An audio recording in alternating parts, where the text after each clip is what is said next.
Hello, and welcome to The Fool and the Philosopher. The Philosopher and the Fool. Hey! Okay, we got all sorts of topics. So we have Romney on, if you can't tell. And, Hola. I forget what his moniker was.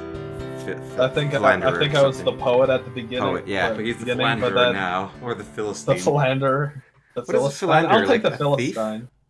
Maybe. A philanderer? It's not a philanthropist. Is it the opposite? Well, I think they're like... Yeah, do they like waste money, or are they a thief, or are they like a philanderer, one who philanders, a male flirt.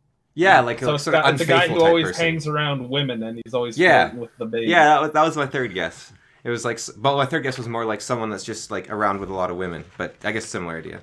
That's the same thing. One who hangs about women, a male flirt. So we need Philistine then for Romney, because philanderer's not appropriate. I don't know. No one can be a philanderer right now, Cameron. That's true. Oh, that's a good point, actually. Yeah. What if you're like unless you've got some weird discords, like a bunch of roommates. Oh yeah, Romney had roommate. I don't really anymore. No, the roommates are gone. gone. Just a couple that lives upstairs.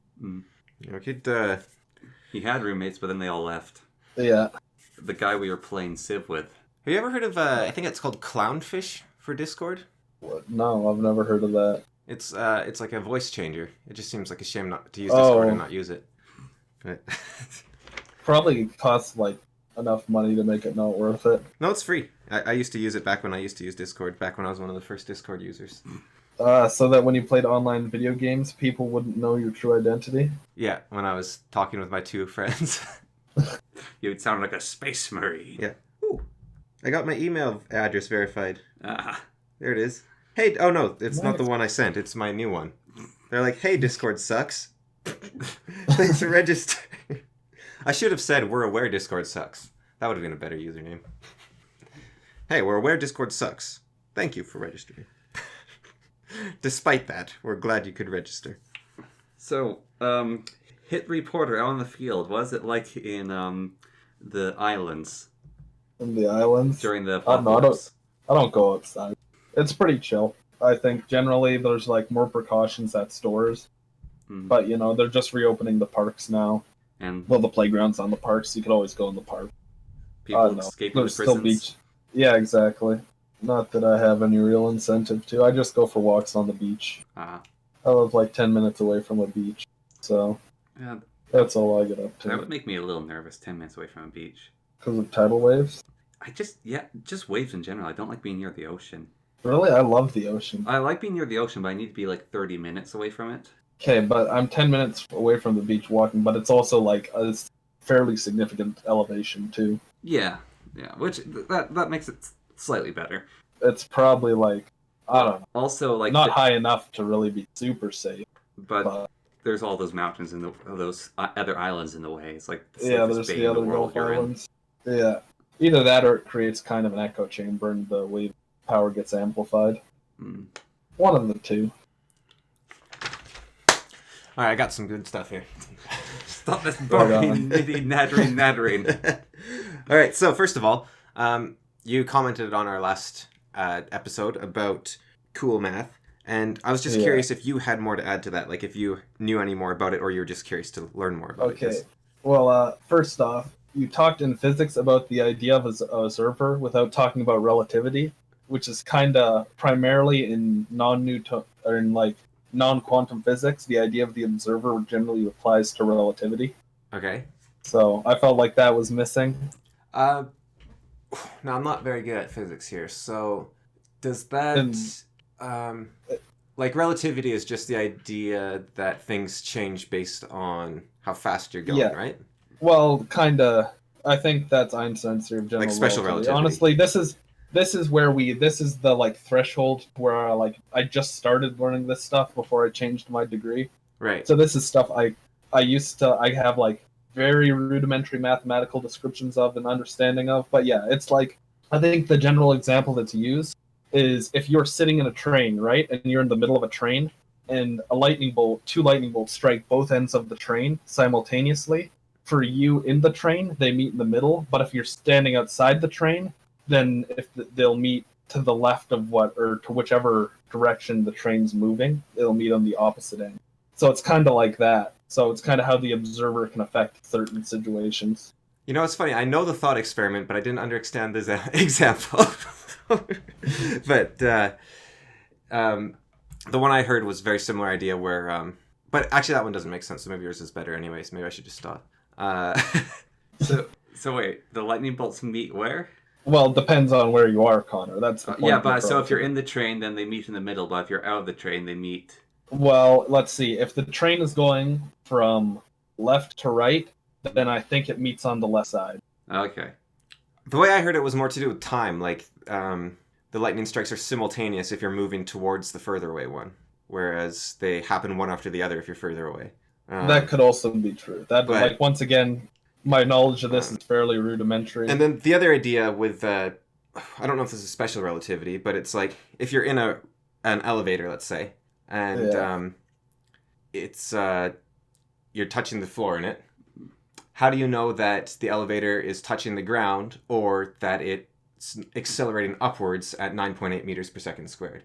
So yeah, well, that's the other thing about relativity. It's like when you're sitting in a car, technically, you are moving at whatever speed, we'll say 80 kilometers an hour, but since the car is applying those forces to your back and you're moving in tandem with it, it means your relative motion to the car is a standstill, and that's why you don't feel it. Same was to like how the Earth can be moving so fast at these vast speeds, and we're not just flying into outer space. But how it happened, I think, was the idea was Einstein was thinking about if someone was like working on a roof and they fell off the roof, like the ladder slipped, and how would they know they're falling? Like if you sort of stop time and they had their eyes closed, how do they actually know they're falling? Is there some sort of motion actually acting on them that is different from gravity, or that is different from acceleration, or are gravity and acceleration the same thing?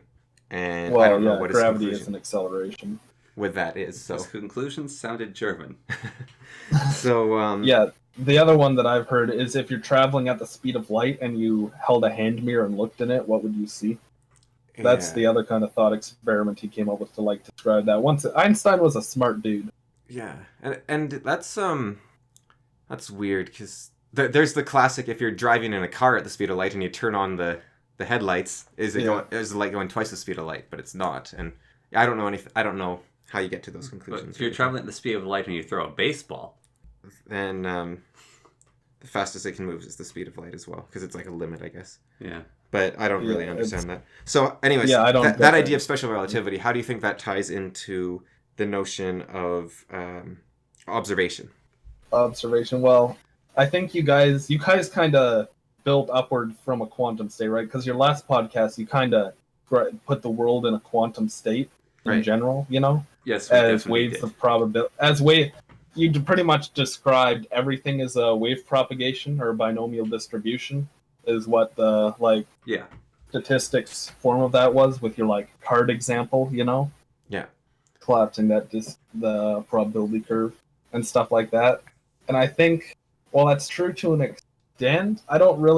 It's definitely true in a quantum state. I don't know how true the idea of perception, I guess it informs your reality, but it doesn't necessarily inform reality in a larger scale. So the question is, can quantum events affect the real world, basically, I guess?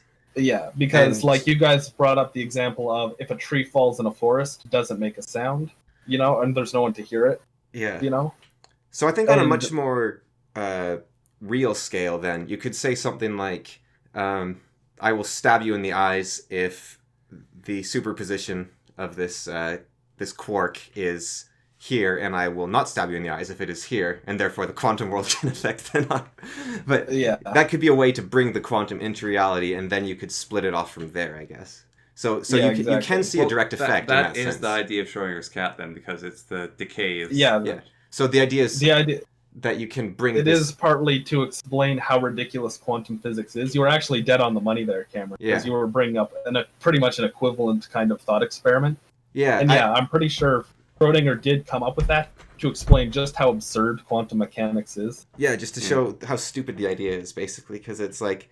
Yeah. If you keep the worlds separate, they both kind of work, but you can very easily connect them, and if you connect them, it doesn't make sense. So yeah. And speaking of quantum, Einstein actually really disliked a lot of quantum principles. Yeah. Fun fact, because he didn't like believing that the world was defined by observation and kind of randomness. Well, I'm pretty sure his quote was, "God does not play dice with the universe." yeah. He is the guy who coined spooky motion. Spooky action at a Yeah, distance yeah, spooky action at a for distance. quantum entangling. But he didn't like it. He didn't pursue it any further because it didn't make sense. What's Well, that? no, What's that? he thought it wasn't. He thought it worked like what was his comparison? He thought it was like, say you take a box, right? Yeah. You take two boxes. One has a left-handed glove, one has a right-handed. Yeah, exactly. And then you ship a box to Antarctica, Man. and then you shuffle them up, and you open it up, and you see this is a left-hand glove, so you know the box in Antarctica has a right-handed. Yeah, so it's So that instantaneous was how he information. explained it. Yeah. Well, your So that's how he example explained was it. so much better than the one I used to explain it to Connor. Yeah, but fun fact, I think physicists actually proved that wrong. That it isn't like that, and it actually is some sort of spooky action at a distance. So Very interested to see.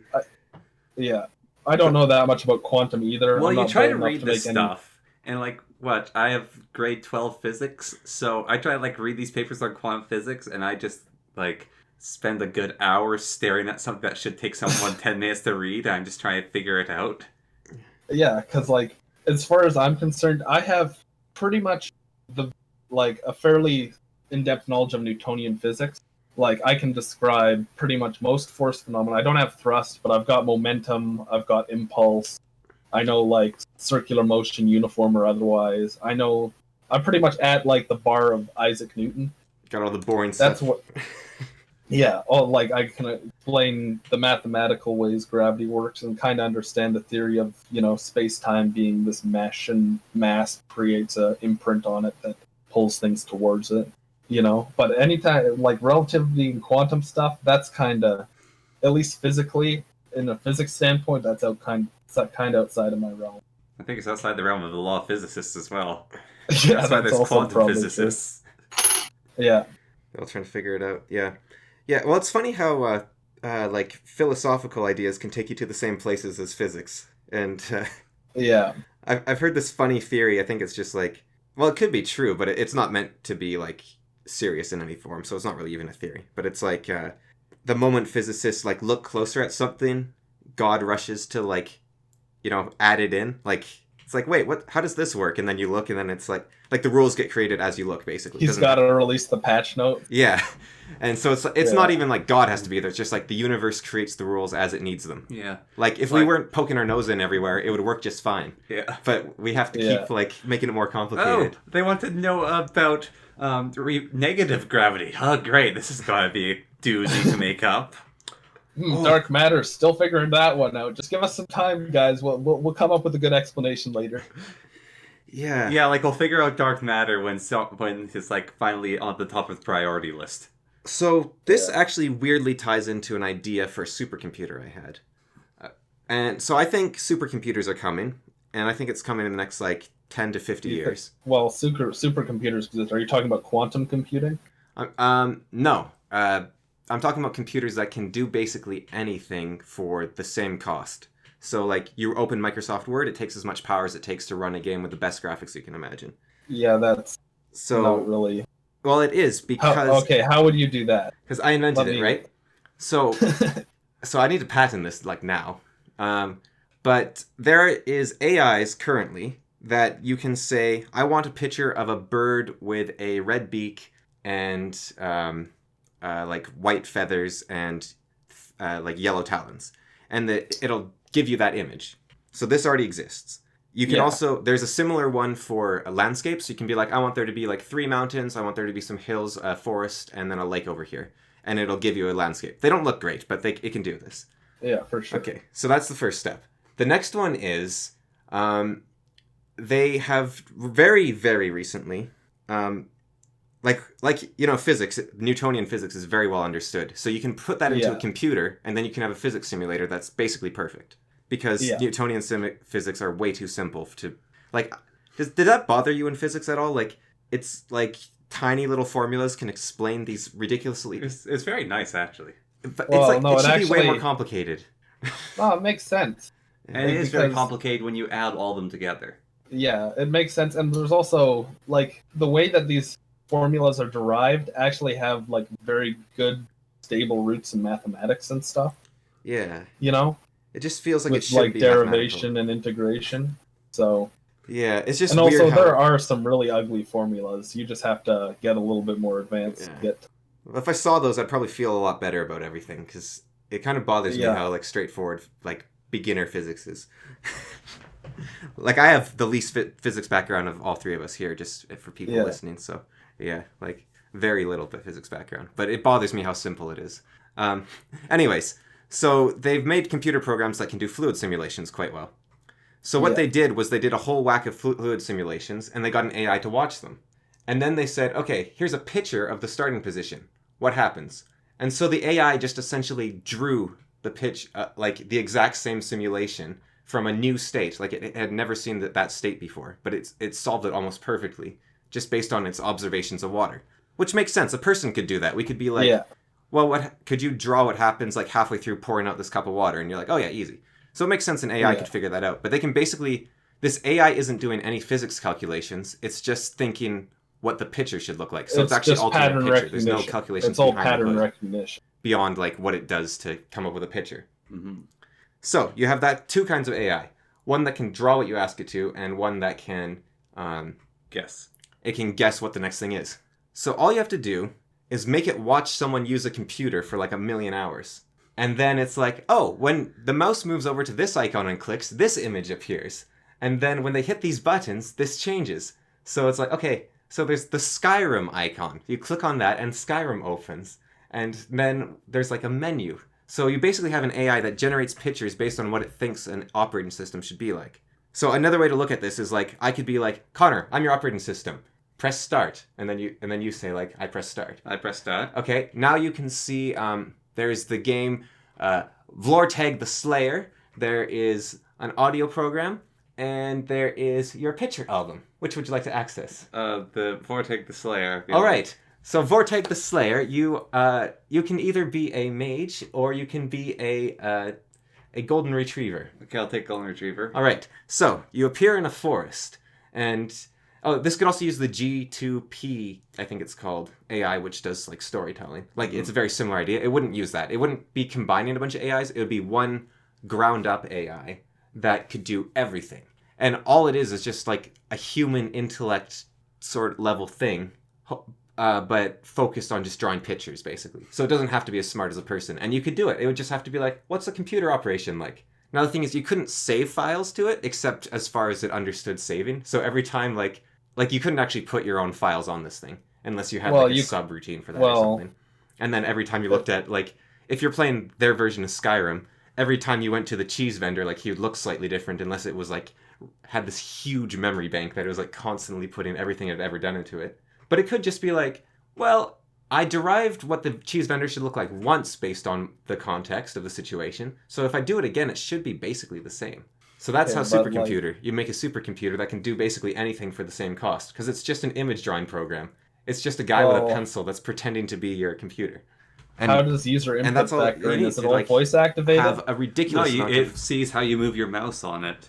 Yeah. Okay, so all it sees how you move see your where your mouse mouse is and what keys you've pressed. Yeah. That's it. Okay, but how is that different from just an actual I think, computer? like, I need to patent this thing. But, like, so if it looks at where my mouse is, Wait, it is tells Romney when I talking? click. Yes. I can't hear him. Okay. It says he's gone Hello? dark. Hello, hello? Hello? Hello? I can hear him fine. Can you hear me? Can you hear me, Connor? He's like, Connor, can you hear his me? icon's gone dark. Go back to the call. Where is that? Where is the call? Is this thing? Yeah. Uh. Okay, just leave and rejoin the call. Wait, am I back in the call? Yeah. Now? Hey, Romney? Hello? Here, I'm gonna try disconnecting. Testing? Hello? Yeah, I don't see him at all. That's weird. Like, it's not like, it doesn't even think he's It talking. says he's no longer in the call. Cameron just disconnected. He's reconnecting now. I Hello? didn't even think you were talking for some reason. Huh. Oh, not Can yet. you hear You're me good now? Yep. It's all fine now. Okay. That was weird. So, first off, what you're describing, that just sounds like a computer with extra steps. It's a compute, but it's so a computer is something that has everything already made into it. So, like the computer you have right now everything it knows is by memory, whereas this thing is every time it makes something, it's new. And the key advantage. Well, no, that it's still memory. It's still AI storing a bunch of memory. It's just using all those memories to simulate new things. Yeah, but the key advantage with this is there's no limitation on what it can do.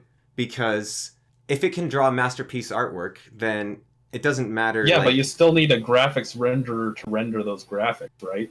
No, you don't, because it doesn't Why have not? to.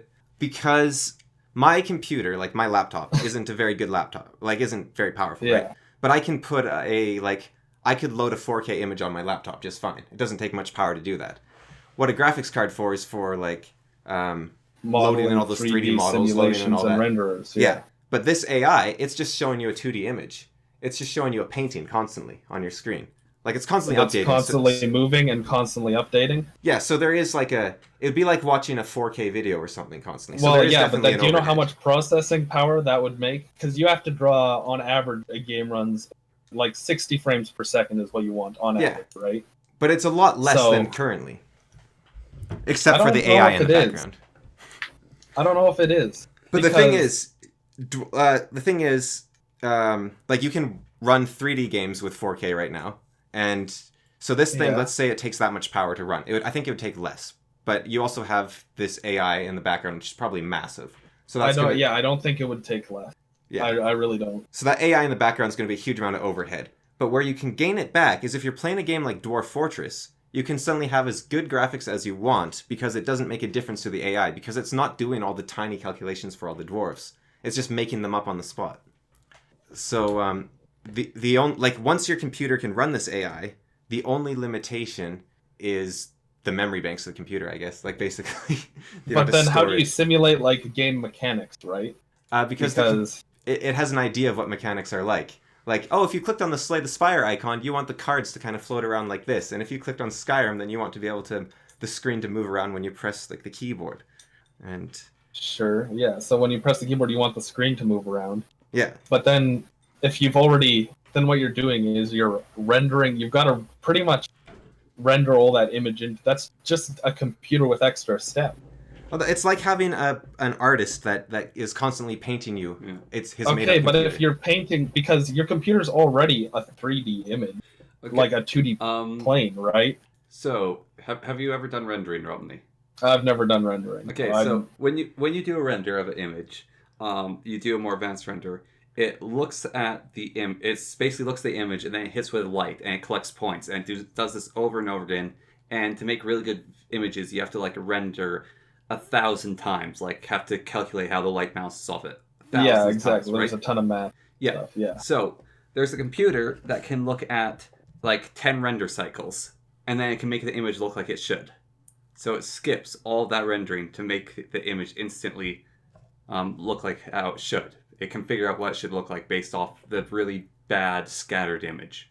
It's just like a person coming along and being like, hey, I Yeah. think the light should be about here. Well, yeah, because what it does sometimes for like image cleaning up and stuff like that is it'll take the average between like two fuzzy pixels. No, this isn't And taking just the meld them average. This together. is This is like an algorithmic AI that's just guessing. It doesn't Learning, actually that's like... learning how to do it. Yeah. Yeah. So, like, another way, like, that physics one I was talking about, where you can use a Yeah. super... So, maybe this will convince you. When they were doing, like, the fluid simulations, it takes a huge amount of computing power to do the fluid simulations. Yeah. But this because AI... it's got a yeah, because it has to keep run all track the of every formulas and single do all the math particle, over and over and again. yeah. And it's got, like, a million particles all interacting with each other. This AI takes far less power, because it's just like, the water should slosh up and then down, and then, like, it takes way less power.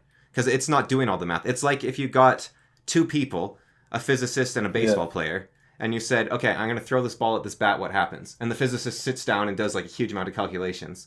And then they come up with the correct answer. And then the baseball player is like, it'll go kapwing, and they get the correct answer. It's basically huge shortcuts. So it would have, my supercomputer would have humongous holes where, like, you'd go back to your desktop, and it would forget that you had, like, this file there. It would be gone. And, like, there would definitely be...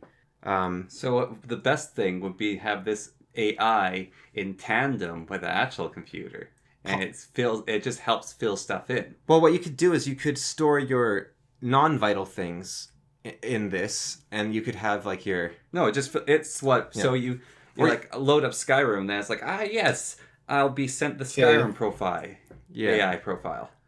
I don't know how like AI data storage either, but I would assume that would take an insane amount of data. And one of the problems is thinking of is that you're also, if the AI has to replicate Skyrim, it only has one sample size. It's got a sample size of Skyrim, right? If Yeah. you want to play Skyrim. Well, that's why you'd have this right? AI watch like several billion hours of people using their computers generally. So this AI would be a porn generator. It could be Yeah. whatever, but it's Well, it kind could of like theoretically generate anything. have you played AI Dungeon at all, Romney? I haven't. Okay, if you play that, like, I think that'll get you an idea of like what this thing would be like. Because AI Dungeon, you can actually run a computer inside it already if you want, Yeah. and it's terrible, but you can do it. So it'd be like that, but like much broader, much more advanced, and totally like made up. So how does this relate to dark matter? Because if reality is a simulation, there doesn't actually have to be rules in that simulation. We could be looking for rules, but the simulation that's running our reality is just making it up based on common sense. We could be an imaginary world that doesn't run on rules. Yeah, well, just we could be in a universe that doesn't run on rules in general to begin with. Like, obviously, we found several fairly consistent Yeah. with, like, the 4 fundamental forces. But that could just be chance as well. Like it could be like Or it could 99.9 to the power of like or like 99.9 like a Googleplex times and then like 0. Like it's not perfect chance that this happens or something. It could also Yeah. be relative. So like if we go over to the next galaxy that's not the Milky Way, it's Yeah, it's based on like which black hole you're next to or something. Like each has their own rules of physics. Yeah, but also we do see things like across the galaxy, like yeah, but star maybe that's just creation and stuff. distortion. The things we see across the galaxy are just like distortions that make sense once they hit our field of It's physics like- influence. It's like when you update a file from JPEG to like I don't know if if you like converted a JPEG file into an MP4 file. yeah, Like you're like, well, it works as a video file, but it actually converted like a whole bunch of stuff over. yeah. But it's like, well, so you kind of look at it at the distance and you're like, well, obviously all JPEG files are MP4 files because we look at them and they're MP4 files in our MP4 player. Yeah. But Yeah, that's the because thing it is- has to be aligned with our universe by the time it gets to us. or Yeah, whatever. it could be possible, but at that point, I don't know how useful. Well, yeah, like, theorizing that it's different. I don't think is, it's the thing about reality is like you might as well just go with common sense because it Yeah, works. exactly. Or I not was common actually sense, but having with a- what works. Yeah.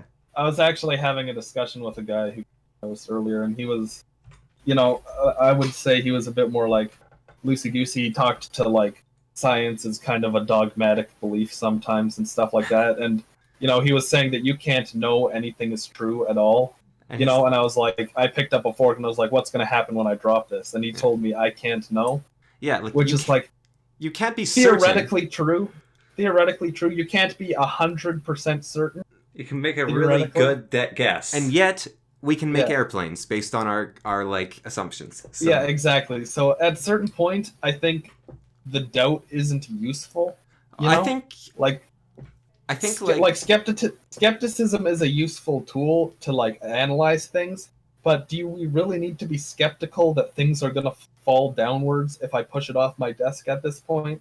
I think as long as you're like aware of the possibility, like you might as well just go like it's kind of like don't blindly think that something's going to work, but at the same time like you might as well believe it will because that's Yeah, we trust planes and Yeah. helicopters. it's trust. Like don't be naive, be trusting, Yeah. which is like good advice everywhere basically. And my I didn't say this to him, but I was thinking of like a counterexample to that as to why certainty is like why you should like believing in certainty is probably a more useful thing. So imagine you've got a machine, right, that drops an item like say every second, right? Yeah. Drops an item, picks it up, drops an item, and every time the dropped item hits the ground, you get $1. And we'll say it's something that's non-magnetic in a non-windy environment. So this machine drops an item. Every time it hits the ground, you get $1. But if for some reason the gravity doesn't work, other than, the sun expanding or like situations like that aside, black hole enters our sphere of influence, keeps dropping it on Earth, how long would you leave that machine running? Yeah. That's pretty You good. know, and at a consequence, right? Say if it falls upwards, all the money in your bank account disappears. How Yeah. long do you leave that running? Would you You use that know? machine in the first place? It's like, yeah, Yeah. I'm using that machine. Yeah, I'd leave it running for the rest for probably the rest of my life. $1 a second, that's Yeah. a pretty sweet deal. If gravity keeps working, like, yeah. Deal. 30 So I years think at $1 that's- billion. That's my example as to why, you know, sure, you can't be certain, but at a certain point, you know, that skepticism isn't necessarily useful. You'd be making money slower than Bill Gates. Yeah, crazy. well, you know, slower that's- than Bill Gates is a pretty That's just high like bar. ridiculous, isn't it? Yeah. The amount of money. It's actually like he makes more than like $100 a second or something. Like, it's ridiculous. Yeah, well, he doesn't have to rely on gravity. Yeah.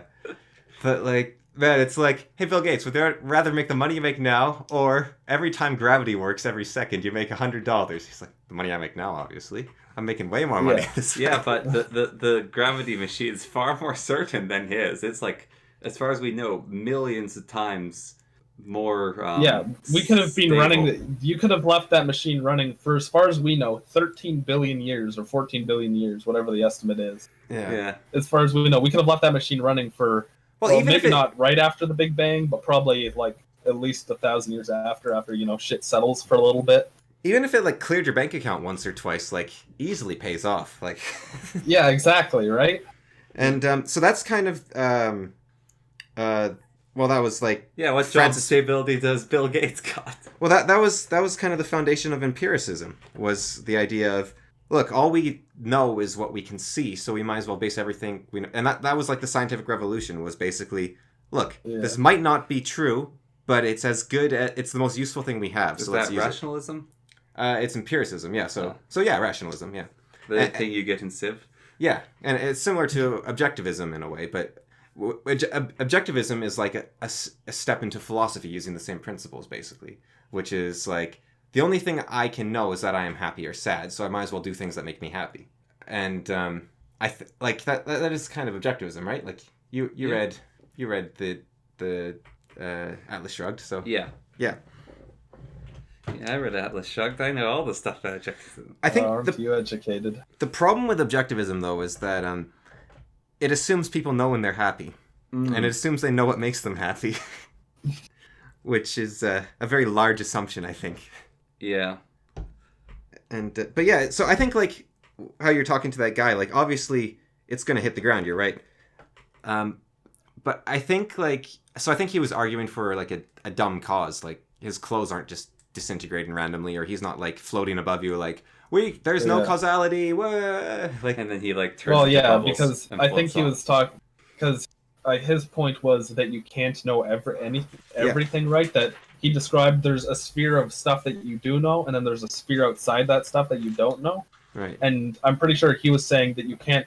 I don't know, the way he phrased it seemed like you can't really add much to the sphere of stuff you do know, because you can't be certain about anything. Well, I don't think you can know anything, actually. Like, so really, his argument is doubly strange, because there's an assumption there that you can know things, which, like, one or the other. Like, you might as well base things on what you can know, or you can't know anything.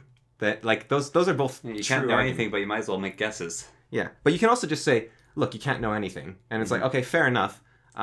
I'm going to get into this car that I don't know will work. But how useful is that, you know? Well, I don't know if it's useful day to day, but it is an interesting idea to talk about, I think. And, sure, maybe it's a good thought kind of experiment. And similar to like imaginary numbers, like we were talking about last week, mathematicians are like, what's the point of this? There's no use for this. But they are now finding uses for it. There was actually always use for imaginary numbers, because it let you solve the quadratic equation for. Yeah, but the quadratic equation wasn't always the thing, right? Like, we didn't. Yeah, but Isaac Newton imaginary numbers came invented after the calculus, quadratic right? equation, so there is that. Yeah. So. But the quadratic equation actually leaves out an answer every time you do it, basically. If you like in Isaac Newton's method. And Well, no, it doesn't. It solves for the two roots, right? There's a positive Right. Yeah, and a sorry, negative yeah, for the square root. Yeah. But I think like, or special numbers, we don't have a use for them right now, but as far as I'm aware. But I don't know what are you talking about when you say special numbers? Like, they're literally called special numbers. Okay, because I haven't heard about that at all. Yeah, I wish I could give you the definition, but I forgot it. Here, let me do a quick Google of what Yeah. special are. But another thing is like there'll be like it's kind of like, what's the point of fantasy novels? Like there's nothing in them. But I think you can explore ideas that haven't yet occurred. Plus, there's just the entertainment value. So I think that's the same with like speculating on the unknowability of everything. And I think it can give people comfort because it's like you can make it your religion almost. Like, hey, we say brain activity stops when you die, but we can't know anything. So you become a genie, and you get to not be allergic to foods anymore, and we don't know. It could happen. You know, it's possible. And anything that's possible is like 50-50 chance, because that's kind of how humans work. Is we work in 0, 50-50, and 100%. That's kind of our 3 probability ranges. Yeah, and XCOM is wrong. Well, I think XCOM actually should embrace that and make those the only percentage chances. Actually, no, I think it's funny in XCOM to see... There's a 90% chance to hit, damn it, 90%! It's funny to watch all the dumb monkeys, like sort of scream at the world, because... it's more useful to be wrong about statistics than to be right about them, which is fascinating. Like, humans are bad at statistics, but it's not... And that's by not design, but evolutionary. I'd argue that we're very good at statistics because we do pattern recognition, right? Yeah, but if we see like I don't know, we see someone kill a boar, and then we see someone get killed by the boar, and then we see like a bunch more people get killed by the boar, we're like, okay, so you can kill the boar. So if I attack a boar, 50-50 chance it's going down. And so that's like, it's very useful for humans becoming like very powerful and expanding and exploring constantly. But it's like, it's not actually how the numbers work. Like, yeah. So we get angry at games like XCOM because we're like, man, 73% chance should always hit. What's going on here? That was a 95% chance. That hits every single time. Well, I missed twice. What's going... Well, I think the more the anger comes out of it's not the 90% chance to hit, it's the fact that a 10% miss. You know, so I think in that sense we do understand the statistics well enough to be angry. Yeah, but you should expect a 10% basically. Like but we're more like we had a guaranteed shot. Like, because it's not that we think guaranteed. Well, that's also partly confirmation bias. That's also we remember the 90% always hitting. Yeah, you know, it's and it's also like you said, that an unreliable is now or a reliable is now unreliable. We do know like statistics to a degree. We're like 90% it's going to happen most likely. And most likely, like, there's not really another way to think of most likely than, like, it's going to happen, really. Yeah. Like, you can either say something's going to happen, or it has a chance to happen or not, or it's not going to happen. Like, that's not even, like, humans. That's just kind of... Yeah, that's just... Like, how do you, like, conceptualize something like that otherwise, really? And maybe there is, like, beings that can conceptualize exact percentages, and I don't know how that would affect their decision-making, because we can say, like... Okay, there's a 73% chance the space mission will succeed. Do we want to do it? And we can decide based on that. Or we can be like, let's do 100 missions because we need at least 73 to succeed.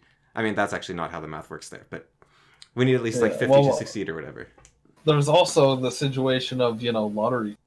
People are willing to gamble. I feel like people are willing to gamble on incredibly small chances, or incredibly high chances, but we kind of... don't really gamble in the middle, We don't gamble on 49%. Yeah, we gamble on 75. Yeah, and you don't do like... well, it's funny. I was watching Armada, actually, like the Melee best player of Smash Bros.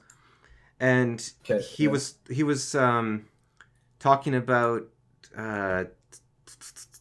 it was like the idea of loss aversion. So he was watching this video on loss aversion, and it was like... so there's a game... where they did a study where they, this was the video he was watching, they said they did a study. I don't know if the study happened or not. I'm going to assume the video was right. Where they're like, okay, how much money would you have to win from a game where if I flip a coin and I get tails, you lose $10. Mm-hmm. So how much money would you have to get on heads to play this game? Yeah. And they found the number was about $20. So basically people want to win twice as much as they lose. Yeah. And so Armada was like, I have troubles believing that. And I was like, what? Well, that makes sense. Like, loss aversion, that sort of thing. He's like, yeah. Why would people do the lottery then? Why would people go to a casino? Casino, you have 49% chance to win most of those games. And you get, like, equal money back. So it's basically 50-50, but you lose 10 or win 10. And so he's like, So how does that factor in? And so now I'm like, wow, that's a good point. Like, Well, I think the casinos are also a game, and they're also actually much less. The yeah, thing is that it's like game of blackjack. Is probably less than 50%. You're probably less than 50% chance to break even. yeah, Well, it's But you can also craps that go you on a play. hot streak. And yeah. Yeah, craps you have a 49.987 or something chance. Like it's ridiculously close to 50. But yeah, like blackjack, it's probably lower. But I think like in blackjack, probably the thing about blackjack is you feel in control. Yeah. Yeah, it's like games like poker and blackjack and even slots. They give you the illusion of control. You know?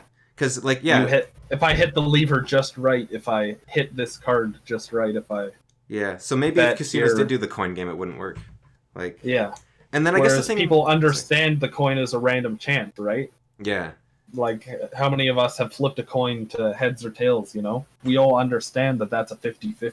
Yeah, and that's we can't influence it. We don't have any like control there. Yeah. And I wonder if like lottery is that way because like if a lottery was like, it cost a penny to enter the lottery and you win like $1,000. I think like part of the lottery is like actually that doesn't even help. I think the problem with the lottery is it is like that. It's like a penny and a chance to win $1,000. So you're like, wait, I'm putting in a penny for a chance at $1,000. Like some amount of money I can lose. That's fine. Like I don't care if I lose a penny. If it falls out of your pocket, then you don't really care that a penny fell out of your pocket. So if it's gonna fall out of my pocket anyways, I might as well put it into something where I have a chance to get $1,000, which is like a lot of money. But there's 200,000 lottery tickets. But it's like so hard to comprehend like a 1 in a million chance of something. Yeah. Or I don't think humans really comprehend like numbers over like 1,000 or like 2,000. I think around about 500. I'm guessing like 1%. Like anything less than 1%, it's like it's roughly 1%. I don't know. Yeah, but also just like number comprehension. So with I think I do sometimes with YouTube is like I look at the views on video and it's like 50 people viewed that. So I think about, all right, 50 people in a classroom, right? They're all staying there, they're watching me give a speech. I get something else which is like this video is being viewed like 20,000 times. And I'm like, okay, so I'm in like the art center and it's a full house. Nope, that's way too small. Yeah, it's way too small. Like just trying to like how big is You're in Madison Square Garden, buddy. Yeah. Well, that Monty Python show we went to, I think that'd be like about one side of the stadium, like because it was kind of like because there was like if you broke it into like 5 or 6 sides, I think it'd be like one side of the stadium, like one section cut off by stairs, basically. Jeez, that's so many. Like that's just like you think about that, it's a little scary. Because I think the what's that place called, the Eurodome, the Eurodome. Eurodome, probably. Yeah, I think that's got like 100,000 seats or something, but that could be too many. But I think that's might be how much it has. Yeah, well, it's just like holy cow, that's too many people. Which is that's actually like a really high number. And you think about some people who get like millions of views on their stuff. And I don't think that's why I like I feel you stop comprehending once you hit the midpoint. Like when you're like, oh, 2 viewers, awesome, but then you hit like 1,000 viewers and you're like, okay, I can sort of think about that. And then like you sort of start thinking about 2,000 viewers as like 20 viewers. Actually, like I think the only people who can comprehend like what 50,000 people is probably rock stars, Yeah. And even then, like, are they really like? They just see a mass. They will never meet that many people in their life. Like they'll see them in front of them, but like they're not even good. Like maybe like they'll shake that many hands or something, but they're not going to even know. Like they're not even going to hear that many names. Like it's just so many people. It's ridiculous. Yeah. Maybe ballot counters. Yeah, just yeah. And even then, we've still had to put those numbers in terms of like crowds and people, to get to like comprehending those kind of things. And that's only like 50,000, not a million, which is so much bigger. Yeah, exactly. Which is 1 in a million is still higher possibility than winning the lottery. Yeah. And so maybe you're just like small risk, ridiculously high reward, but when you divide the reward by the actual chances, it's like nothing. You're losing money. Yeah. But it just seems like such a ridiculously good investment in a way, because it's like So you buy 50 of them. I've actually wondered about... I don't know who to go for the mathematics on this. Like, it would have to be like a game theory expert or something, I think. But like, should you enter the lottery once? Because if you don't enter the lottery, your odds of winning are 0. Yeah. So you infinitely increase your chance of winning the lottery if you play it once. Yeah, but you increased it by an infinitesimally small percentage. But it's infinitely higher. Whereas if you play a second time, you haven't actually increased your odds by that much. You've doubled your odds. Mm-hmm. But if you play it a first time, you've increased them infinitely higher. Like, it's times infinity more likely to win. So I reckon you get 2. Well, no, because the second one's a waste. Doubling your odds is pointless because their odds are so terrible. Yeah. But infinite chance times terrible odds, that's still pretty good odds. Fair enough. I don't know. I would love to see the math on it. But the problem with that idea is that there's multiple lotteries out there as well. So do you have to play every lottery once? Or is it just a lottery once? And what kind of lottery? Like, how much money is your cutoff for, like... You have to play at least one lottery that will have a chance of winning 10 million once. Mm-hmm. Like, what's the... Or is it, like, never play a lottery, even though it increases your chances? I'd be very curious. You know, every ticket by the, like, compared to, like, the gap between not buying a ticket and buying a ticket, if you look at it as a linear term and not, like, a chance terms, you know, it's still an increased percentage by the same percentage as if you were to buy 2 tickets, 3 tickets, 4 tickets. Yeah, right? Exactly. But if you multiply it, then you get, like, twice as much, 3 times as much. But even then, that's not much compared to, like, infinite times as much. Yeah, exactly. So I think if you're looking at that multiplicatively, then yeah, the chance is probably 0% chance is worse than a 0.000001% chance. Yeah. But if you look at it as if you've already bought a lottery ticket, is there value in buying another? I don't think really. So. Yeah.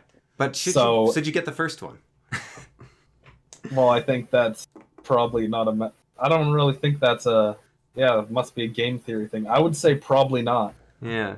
I'm leaning towards like getting at least one. No, I think only one. No, if it's sorry, only one. Yeah. At most 1 ticket, probably 0. Yeah, but the problem is that my dad has bought me scratch tickets before, so my chance is over. Right. So you already got one. Yeah, I'm already done. Okay. I'm out of the.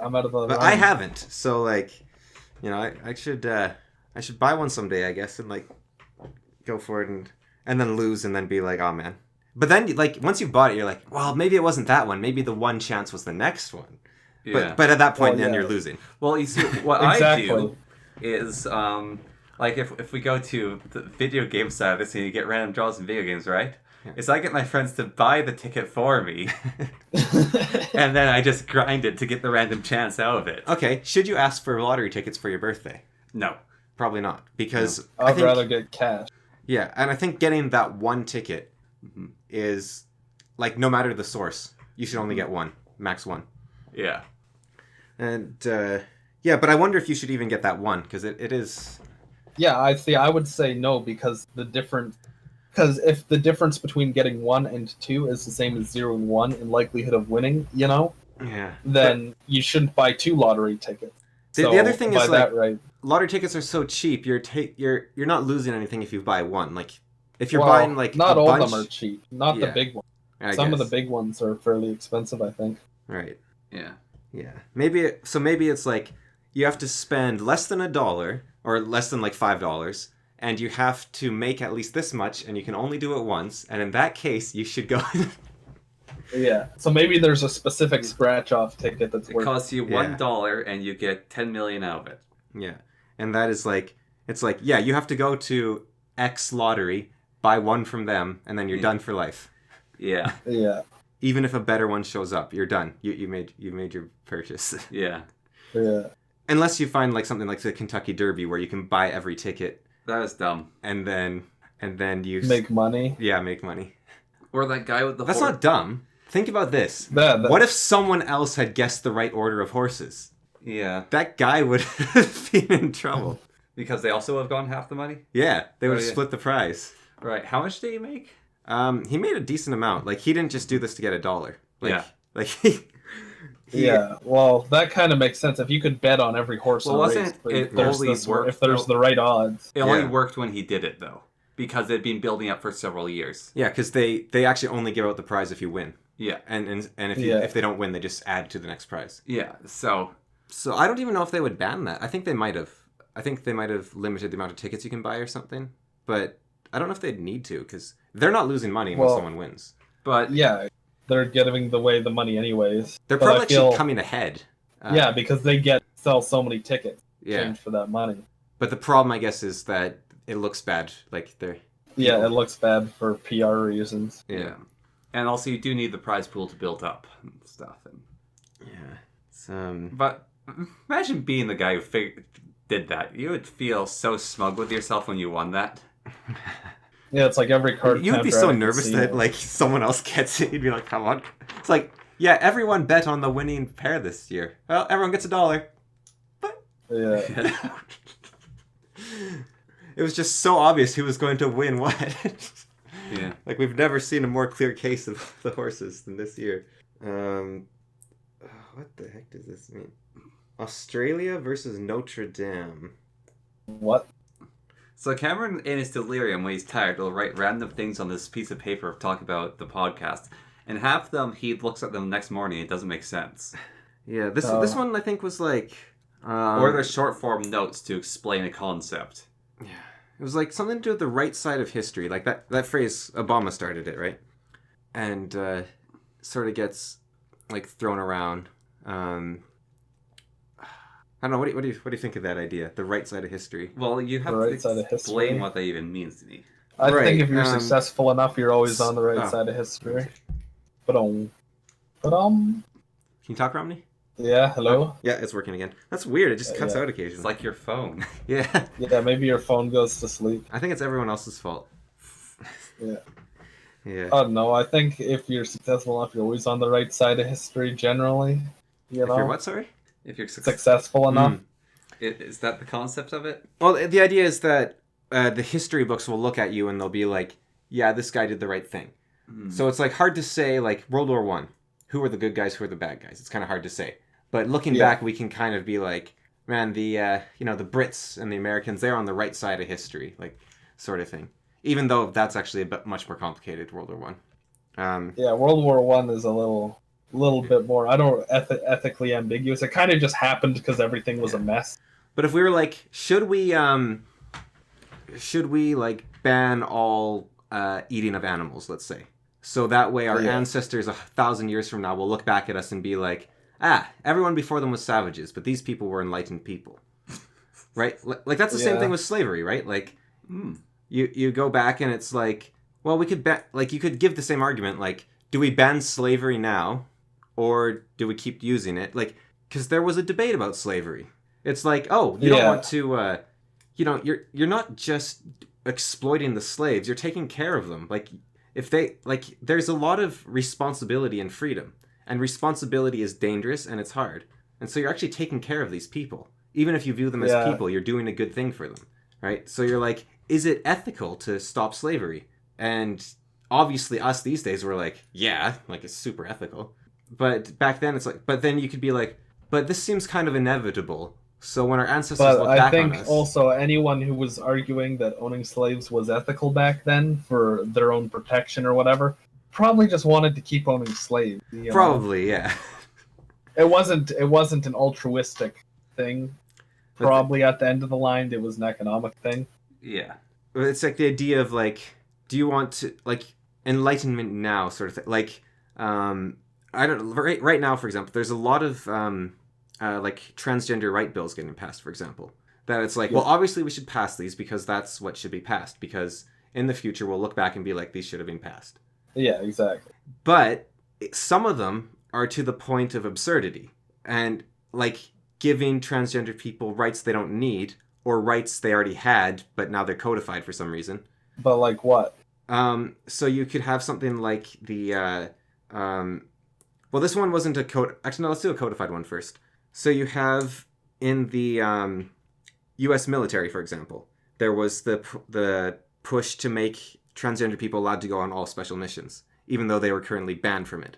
And so that one's actually kind of a weird one, because there was actually a law against transgender people going on special force missions before, and they were trying to get it repealed. So it's like, right side of history. Why should we ban someone just for their like body choices or something, right? It's crazy. Yeah. But the purpose of the ban, so maybe what they should do is really rewrite the law, or maybe it was that way, is you can't have anyone with medical conditions on a mission. So you can't have anyone that relies on medication. So you can't take diabetics, you can't take transgender people, you can't take people who have a replaced liver. Or like kidney failures. Yeah. You can't take people with like that need like dialysis or something. Organ transplants. Yeah, but like at that point, the transgender's medication going to really affect, if they even are on it? Is it going to affect their performance in the mission? So the thing is about this, the reason why you can't have diabetics and all that is because it's very easy to get cut off from supplies. Yeah. And so transgender people tend to be on a lot of hormones. Now, staying on hormones is very important because if you go off of them, you can get massive mood swings. And so if you're in like a tense situation where you have to be undercover for like 6 months, that's a bit of an issue. If you're diabetic and you run out of insulin, also a bit of an issue.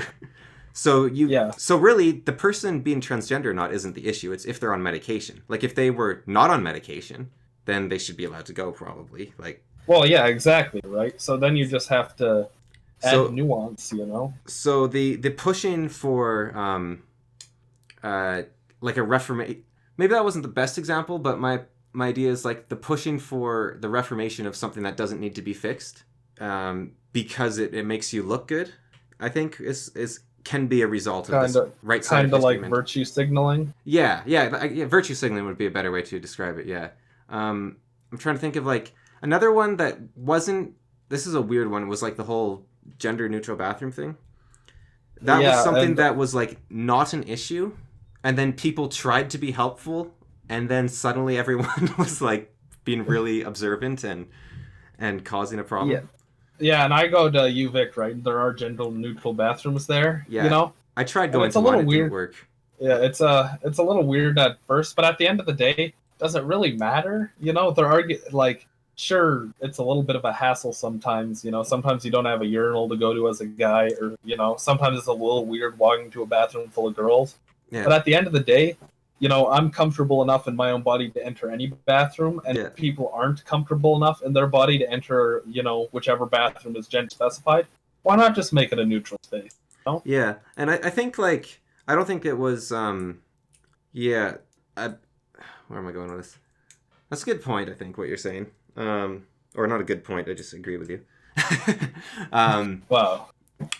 But, yeah, actually, when I was at UVic and like that gender neutral bathroom, I didn't like it at all because I couldn't get into it because there's this massive lineup of girls out of the front, hogging the whole thing. Like, yeah, but I'm not saying that's a problem with the gender neutral bathroom. That was just kind of funny. Yeah, that's a problem with women. Yeah, exactly. Yeah. But no, I think that my point with the idea was, and maybe you're right that they should make them just to help out the people that are like caught in between.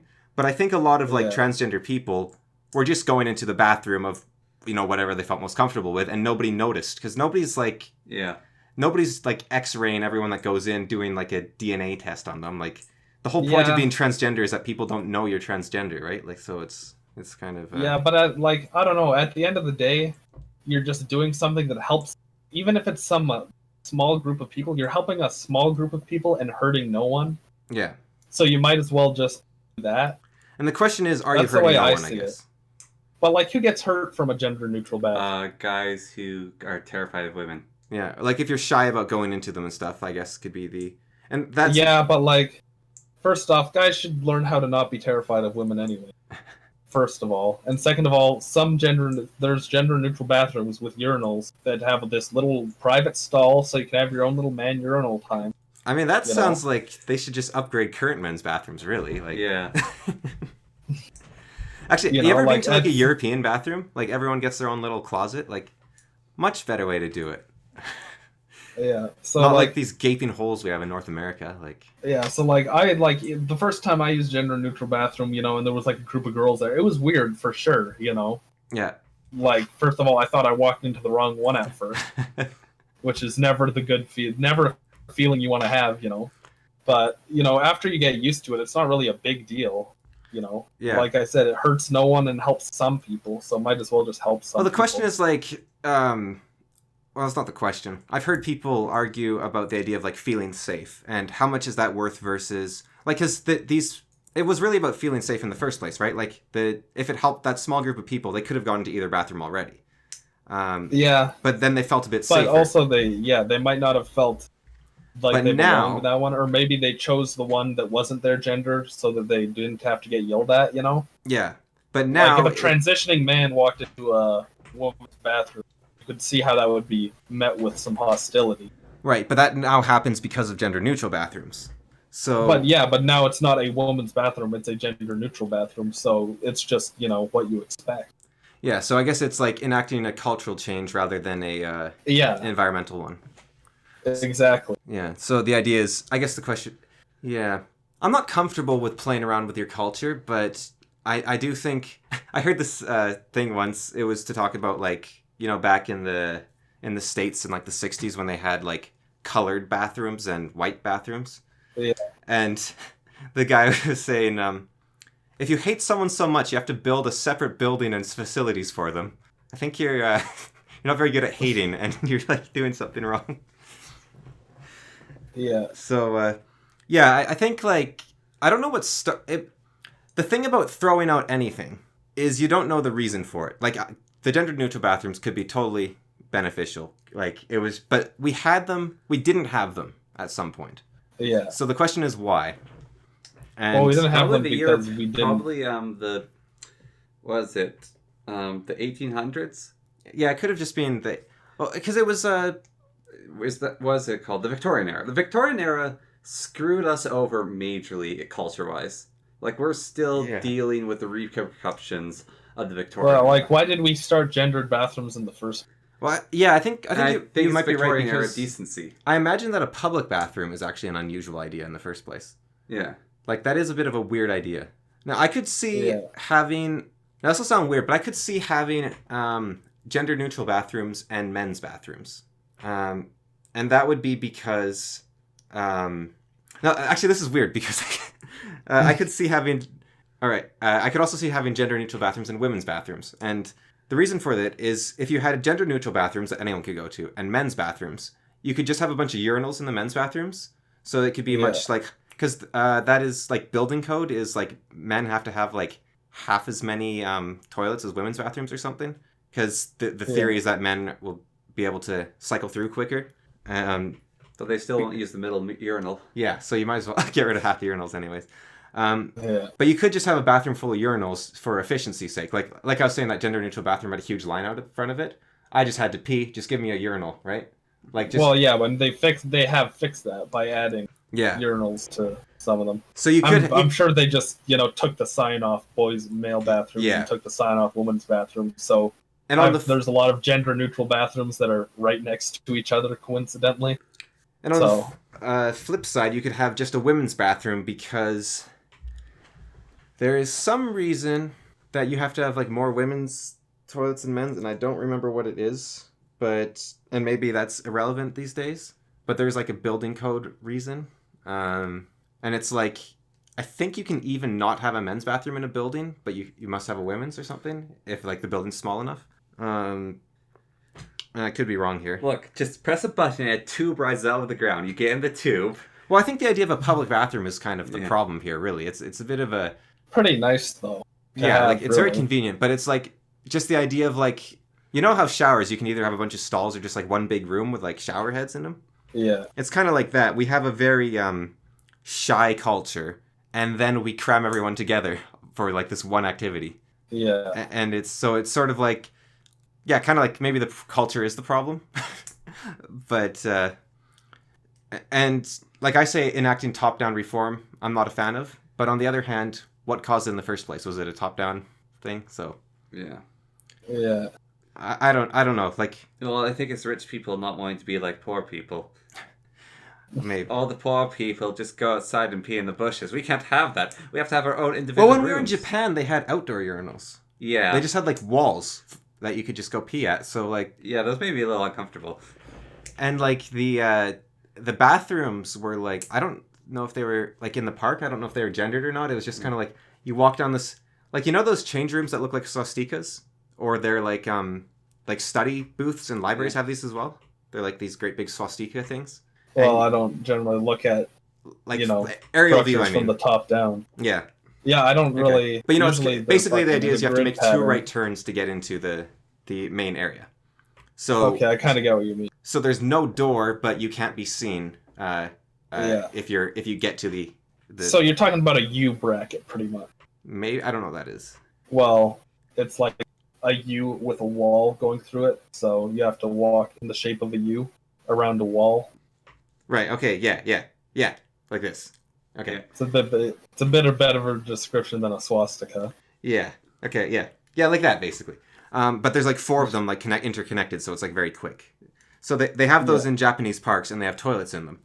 And I don't know if they're gendered or not. I don't think they are. They aren't gendered. But I didn't like those things at all because like they have like a foot of clearance almost like as the gap under the wall basically. And Japanese toilets are on the ground, so you have to like basically like squat your bum to below the wall.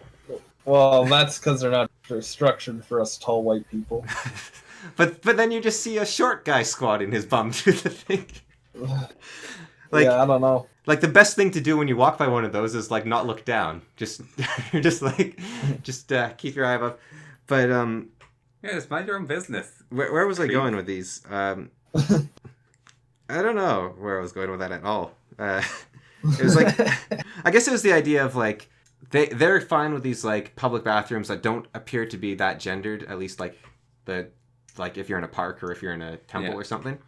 Yeah. And they don't even seem to care, like just like a urinal outside isn't even a gendered thing. That's just like are you willing to be that vulnerable or naked or whatever in public sort of thing. So that could be like I've heard the argument, and I think I might have mentioned it, of like women not feeling safe, like, oh, if a man can just come in here, he can just harass me or something. They can just but it's not like there was a force field before. Yeah. So yeah, it's not. Yeah. And like I don't know. If you hurt someone, you're still breaking the law. Like it's not like oh, that's a women's bathroom. Not going to go in there if I want to attack women. No, it's like the ideal place to go because there's going to be no other guys in there. Yeah, you know the her. Exact location. They're herded in. You can also hide in there. Yeah, but there's like these perfect little booths to hide in. Well, and also like you're going to get persecuted if you attack, and you're not going to get persecuted if you attack either way. So it's kind of So yeah, it's probably a fairly weak argument. But yeah, like if it's a woman bathrooms, you just know what your cameras are going to be watching. Like yeah, and I guess like you're a creep. Yeah, or the government. not the layman's cameras, but the creep's cameras. Yeah, you know? And I guess the other thing is like, well, a guy can just walk into the bathroom and like stare at the women, and I guess that could be more of an argument, but like they could already, and then yeah, exactly. And then, but I wonder, and like, is your recourse different? Like in the first case, you can be like, hey, this is a women's bathroom, leave or we'll go for security. But I think in the second case, you could just be like, stop being a creep. Hey, you're being a creep. Yeah. Leave or we'll call for security. So the only problem in that case is the people in the bathroom's fear of confrontation. Basically, like they can't use the quick argument of, hey, you're in a women's bathroom. Now they actually have to call out the behavior itself. Yeah. Now the only other argument that could be made is people going, oh, but women are more dirty than men, or oh, men are more dirty than women. Yeah, and I mean, I could see that, but like it's a public bathroom, it's going to be they're dirty. the same. Yeah. Actually, I've heard from janitors that women are dirtier. But women's bathrooms tend to be cleaner because the janitors are in there more often. I don't know if that's true. That this is only like anecdotal, of course. Like anecdotes don't help you with statistics. Yeah, but it could be literally that the janitor is like, okay, so the women's bathrooms get more dirty, and women don't tolerate the dirty bathroom, so we have to clean them 3 times. Whereas the men's bathroom, we can like clean 1 time, and then for every 3 times we clean the women's, and the men just don't care. Yeah.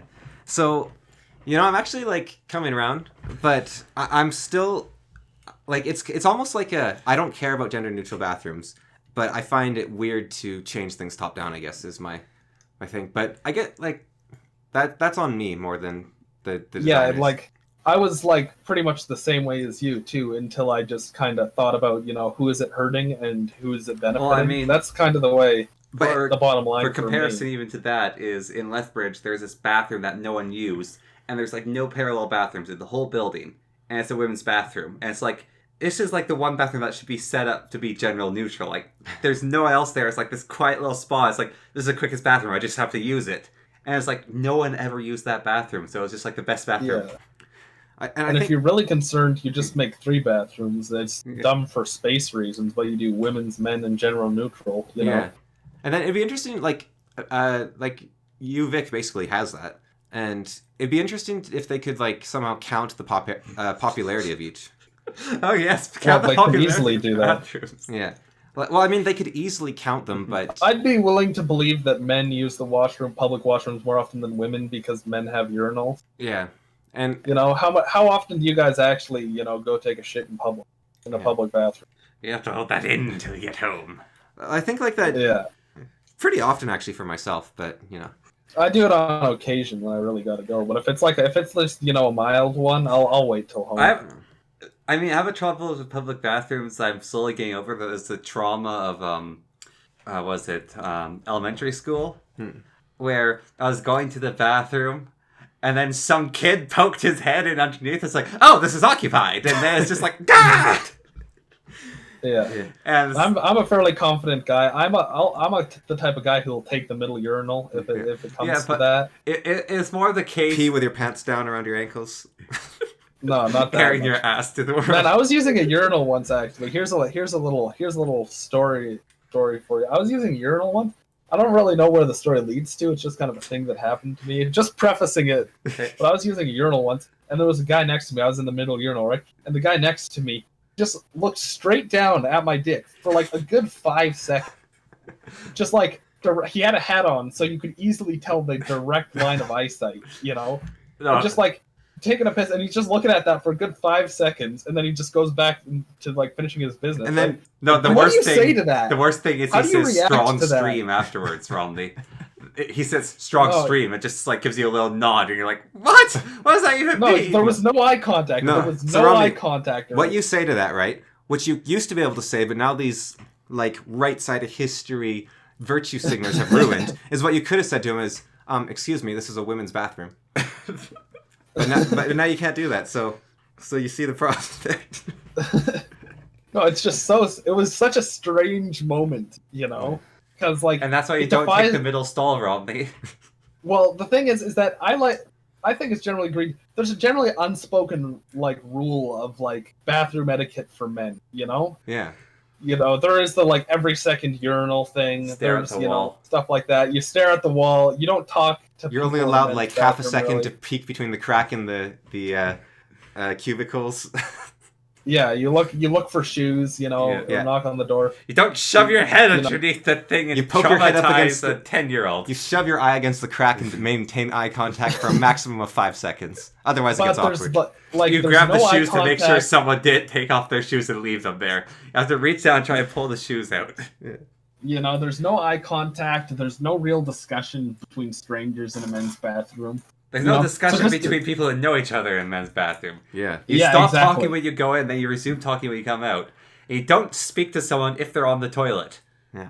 So to see that rule so flagrantly violated, by that guy is just Yeah. it's just such a strange moment, You just kind of like, give him like a raised eyebrows up nod at him. Like kind of. No, there was no eye contact still. Well, there was a wink, but not that type eye. Yeah. You just turn to him and say, "What are you looking at?" Well, yeah, but like, what do you don't want to cause confrontation, Yeah. You quickly switch to his urinal to show dominance. Midstream. There's my one bathroom story. The only one I've had in my life. Well, now you know what to do. We've given you advice. You either turn and ask him what are you looking at, or you just assert dominance. That is like Swap the ultimate to his asserting urinal. dominance. Yeah. But no, but then you're causing confrontation. You're breaking Especially if you've got the range. unwritten rule. Man. You've got some like abdominal strength It there. was a tight stall too. Yeah. Actually, You like know, it Europeans, I learned that Europeans kind of are afraid of American bathrooms, like North American bathrooms, Why? because I don't know if you've ever been to Europe, but like I've been to like Italy and Spain, but I Okay. don't recall the bathrooms. 'Cause, like, The their public bathrooms are, washrooms like- that well. I have a very good recollection of European bathrooms You get because locked in a water closet. I was horribly ill while I was all over Europe. But it's basically like a closet. Like it's like a I don't know, like like 3 by 3 foot closet, like a door like one of our doors. Like you seal it and there's like maybe like 4 millimeters of gap on the bottom. And like it's flush against where the door, like where the handle is. And so it's like total privacy. And then they come here and we've got like these 5-foot high stalls with like a foot gap on the bottom, 2-inch gaps between each like hinge. And like, yeah, but the thing is that Europe as a culture, aren't they far more accepting of like nudity and that kind of thing? But anyway? also, so the European bathrooms actually are far less likely to have urinals because men will pee on a wall. But especially in France, that's just a thing. I think like, I don't know if that's purposeful or not, but I think like they're better with nudity in Europe, but I don't know if they're like better with toilets. Yeah, like Toilet vulgarity humor? almost. I don't know what you call it. Like, you know, like it's one thing's being like, you know, staring at someone while you're naked on the beach, but then if you're like pooping and like maintaining eye contact, that's a different thing altogether. That's a whole new level. That's of like power. being a dog. Yeah. There's this book where this guy, like, I don't know if you ever read it. This guy's like obsessed with polar bears. It's like a fantasy book, and he goes up to he's like an American who lives in Florida or something, and he runs away from home and goes far north to see the polar bears in Canada. So I think he goes to Manitoba. Do they have a lot of polar bears in Manitoba? That seems weird. Maybe. I don't know. Maybe it's Manitoba, like maybe it's further Quebec. north. But he stays with like an Inuit family or like something like that, which also seems weird. Yeah, the American might not know Yeah. too well. And they like eat walrus eyes as a delicacy, which also seems weird. And the pupils are the best part, which It's just a hole. yeah. So The best part is not eating the eyeball. I guess it's like, you know how you can get like pig sphincters, like sort of like fried. It's kind of like an onion ring. Maybe that's what they mean by yeah. eating the pupil. I didn't know that. I didn't want to. Yeah, it's like an onion ring, but it's like a It's not like an onion ring. It's a pig sphincter. yeah. Come on, Connor, you gotta try everything once. No, I don't. I did not have to try deadly poison. I did not have to try acid. Right, you gotta try every. I was talking specifically to wacky food. You gotta try every part of the pig once. No. Yeah, exactly. But anyways, he has to go to the bathroom, and like their living room has like a toilet in the center, and he's staying with like a family of 12 or something, and he's like, I don't know what to do, and so he like sits down on the toilet, and they're all just like smiling and like talking to him, and like he's like trying to go in the middle, and I don't know if that's what Canadians are supposed to be like or something, or if that's what Inuit are supposed to be like, but that definitely Doesn't sound sanitary. I have never met a culture like that.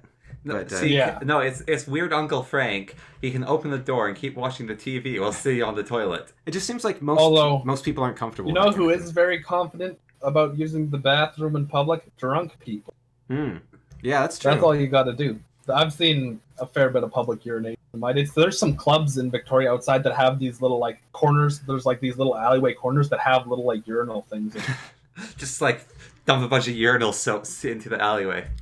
No, it's like this little like plastic like cup thing. It's like a chalice, you know, The chalice that you of can the piss Irish. in as a drunk. Pass the drain, right? Because when I hear chalice, I just imagine like someone else coming Yeah, along it's got a swinging drain. that. That's just kind of. Like, I'm just trying to give you like the Yeah. image of like a plastic, you know, Okay, yeah. thing rising out of the ground with like a cup. So, yeah, it's So I think Europeans probably aren't any more comfortable than we are. Is my result of telling that story. About... Well, but was it worth it coming onto the podcast and us talking about bathrooms for? I'm not done here. There's Yeah, like I also hour- have. So I actually had a conversation topic I was going to. I'm not India. I'm just saying, is it worthwhile? I'm pointing out we've talked about urinals and bathrooms for the past I feel like 45 it's minutes. It's very Well, it's productive also the conversation. cultural implications of such. Yeah. Yeah, it's very very very important conversation to have. But like, you know, that pooping in like the living room thing, right? Going back to that Yeah. for a moment. I think I could get used to that fairly quickly. I would never. But not every bathroom experience is a pleasant one. Yeah. And if you have like a bad one, with like, you know, you gotta like take a shower afterwards kind of thing. You don't want to be in a living room, like, you know, trying to like wipe off the TV and like your foot and like, okay, maybe not that bad, but That's after having bad tacos. but like, yeah, when you have like that seems like you have to have like perfect health for the system to work. Yeah, exactly. You know, you don't want to hop in there and suddenly activate the jet engine. You know? And just Or- like kind of coat the inside of the bowl and like Or you're just sitting there for a good like hour, and then there's just this massive sploosh, and then you get out the poop knife to cut it up so it can flush. And also like, you know, shy bladder or like, there's just a lot of issues there. Like, you know, you have constipation and you're like sitting there and everyone's like staring at you like, come on, you can do this. And you're like, I don't need the pressure. You know, sometimes you feel like there's just a little extra there and you give her an extra, 5 minutes just to make sure you're running on empty. You know? And then you get like all this pressure of everyone like staring at you. Like, yeah, exactly. If everyone's staring at you and they're like, we've heard the splash, buddy, what's going on? Yeah. You're like, oh, well, I'm just double checking, man. Or Like, even like, what was it? Irritable bowel syndrome? No, that, but also some people have like a bladder problem where it takes them a good like 4 minutes. Oh yeah, like shy bladder or whatever. Yeah, no, there's a different one where it's just, or Right. like people who have like it's extremely painful for them to piss. Yeah, yeah, like you're what if you have an screaming. STI and you're just Yeah. spewing blood? Yeah. Or like a kidney stone and you're just like... Yeah. They start getting out the blues instruments at that point. You can do But some they're just like blues. trying to watch TV and you're just like... like their couch just has a seat that's the toilet. And, Ugh. like they're trying to jostling elbows with you when you like need all the space you can get to like get through this. You're like, You gotta grab the handlebars, you know? wait, but on the other hand, you can like grab their hands, just like, But- help me through this. No, but your hands are dirty. You're going like to the giving bathroom. birth. It's like you got like bad constipation and like there's advantages. You're just like, come on, I need support here. No, that's something you I need feel to like work that's the with one by place I yourself. don't need support. You need to work through that by yourself. I don't want to be involved. Or you're like you're at the dinner table and you're just like, oh, this is really good guacamole, but yeah, I'm done. I'm done. We'll finish the nachos tomorrow. Yeah, I think there should be a certain amount of privacy in the bathroom. Or I what if don't it know. backs up? Like, what if you flush the toilet Yeah. and then it, like, spills over in Oh. the living room? Or they're Or like, like, what if you've got a two flusher, you know? yeah. Or like, you know, everyone Just has like, everybody has different toilet paper rules for themselves, right? Like, what if you're like the hole in the middle of the toilet paper, use your finger technique, people are judging you. You use like, you're one of those people that go to like every high school ever who like just grabs the toilet paper roll off the thing, gives it one wipe and chucks it in the bowl, and then doesn't Yeah. flush. Like, there's a lot of judgment coming at you no matter what you do. Like, the only thing you can do is use two squares, maybe one, like perfectly, with your like perfect experience that doesn't need any extra. And then like they're like, okay, yeah, we're not gonna judge you. But everything, I don't know. Maybe there's a lot less judgment though when everything else is on display. yeah, maybe you just have to be in a culture or in a family Yeah, like, that just accepts your after you've bathroom habits watched, for like, what they are. after you've watched your Yeah. brother's explosive diarrhea, you no longer judge him about his girlfriends. Oh yeah, imagine like having your girlfriend over for dinner and you're like, 1 second, just gotta use the bathroom, and you're like, well, it's gonna be a bad one. I think we're going to need a screen for this one. You have like this little pop-up screen. It's like, this is gonna be a bad one. Boom. Why don't you just always use the screen, then move that room? Get the screen, Ma. You're like already sitting on. You're like, I can't. Oh no, get the screen. You know what must be the worst is prisons, because you're in that situation, but with a stranger who's also a criminal. Yeah. Ooh. Don't look at me. Yeah, you're like, it's the shared room, like with two people. What are you in for, buddy? Yeah. Public defecation. Mm. Right. This is Lucky gonna bastard. It's got You know? it easy. What are you in? Urinating on people. You know, I feel like my family would judge me hard enough if they're watching me taking a dump in public. I feel like maybe prisons are less judgmental. Yeah. You know, I feel like Everyone's got their story. you know, everyone's got a story. You know, You just didn't. because you've done the wrong thing in the past doesn't mean you shouldn't be able to take a shit without judgment. Yeah. Man, I don't know. It'd be weird. But on the other hand, like if your girlfriend like survives the experience, like you're set for life. So. Survives the experience when you put her head in the bowl. Sitting next to you on the couch, and the couch has the hole in the middle, you know? Right. Did you Just find falls anything on those through. special numbers?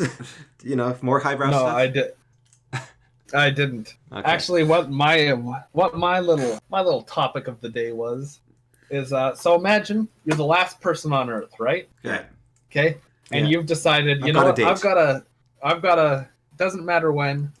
Just say now. Suddenly, you're the last person on Earth, and Yeah. you've decided it's up to me to preserve humanity's knowledge in some kind of time capsule for future, be it generations, aliens, evolved things. Right. How do you do that? I think What do you put in your time capsule? How do you make sure it survives? I download the internet onto a USB and then launch into space. what's are services falling apart here, or are they somehow magically still going? We'll say there's no electricity. Okay. We have to do it purely analog. And like, okay, so I guess I could still like fly a plane. Like, there's still fuel and stuff, right? Like, but I would have to know how to Yeah. fly a plane. Yeah. Right. Because I'm thinking like, 'Cause I was thinking about how I do it. Because like theoretically, because first off, they wouldn't speak the same language. That's a good one. You know. Yeah. Yeah. So you've got to figure out a way to provide that information. Right. So I think I'd start with math. Yeah. I think I'd have maybe like a metal box with a key code that can't be burnt. You know, because I'd be afraid that like primordial civilizations that are rising up are like human Mark II. You know, I'd be afraid that they'd probably just burn the shit if they got to like the books right off the bat. You know. Yeah. I think So I would want to definitely. I'd want to try to represent like a hydrogen atom to show understanding of like hydrogen, right? yeah. Like, so I'd put like a dot and then like a thing circling it and then like another dot or something. I'd try to show like wavelengths of light to give basic units of measurement, like centimeters and stuff. So I'd show like the wavelength of like orange light and whatnot. I'd try to like maybe have some Beatles music on it, like maybe make it a record. Yeah, like Have a this is record what player humans for sure. sound like. Yeah. This is what we sounded like. Then some of our music, because music is very And human. make it out of gold because gold doesn't tarnish. Yeah. And put it in a container. Launch it into space. Yeah. Yeah. Yeah, because I don't. Well, I think it's probably better to leave it on Earth because you're assuming it's somebody visiting Earth. Right. Yes. You know. I think what I'd want to do. Well, have it orbit Earth then. Yeah. Actually, But then, what if the species evolve? What if a new species of like human or like intelligence evolves purely on Earth?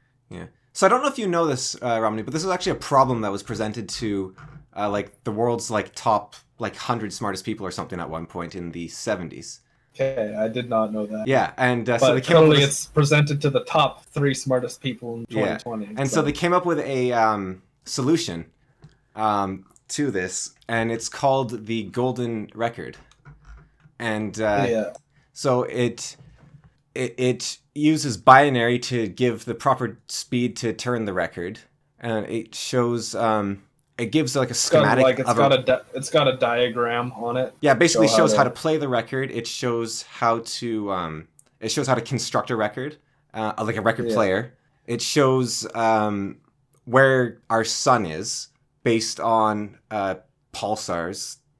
Yeah. So that's like they sent it out into space. So Oh yeah, that's the one they sent with like Voyager or whatever. yeah, Yeah. and it sent it showed a general appearance of the waveform of the video signals found on the recording, and it showed the direction to scan it to get the video image. And if you properly scan it, it shows what image you'll find. It shows a hydrogen atom. So for me, though, like not knowing about this, I think you're right. Math would be the way to go. Yeah. Yeah, because I'm pretty much my general question is how do you communicate to a civilization that doesn't speak any of the human languages?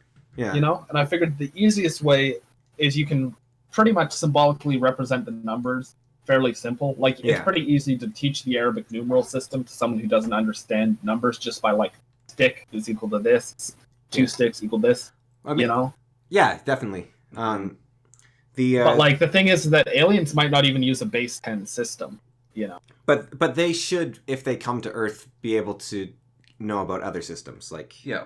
But dots, just like a collection of dots, like well, what you could do is Yeah. you could just put a dot and then put a 1 above it, and then 2 dots and put a 2 above it. Yeah, that's what I was thinking. like kind of a Rosetta Stone. Yeah.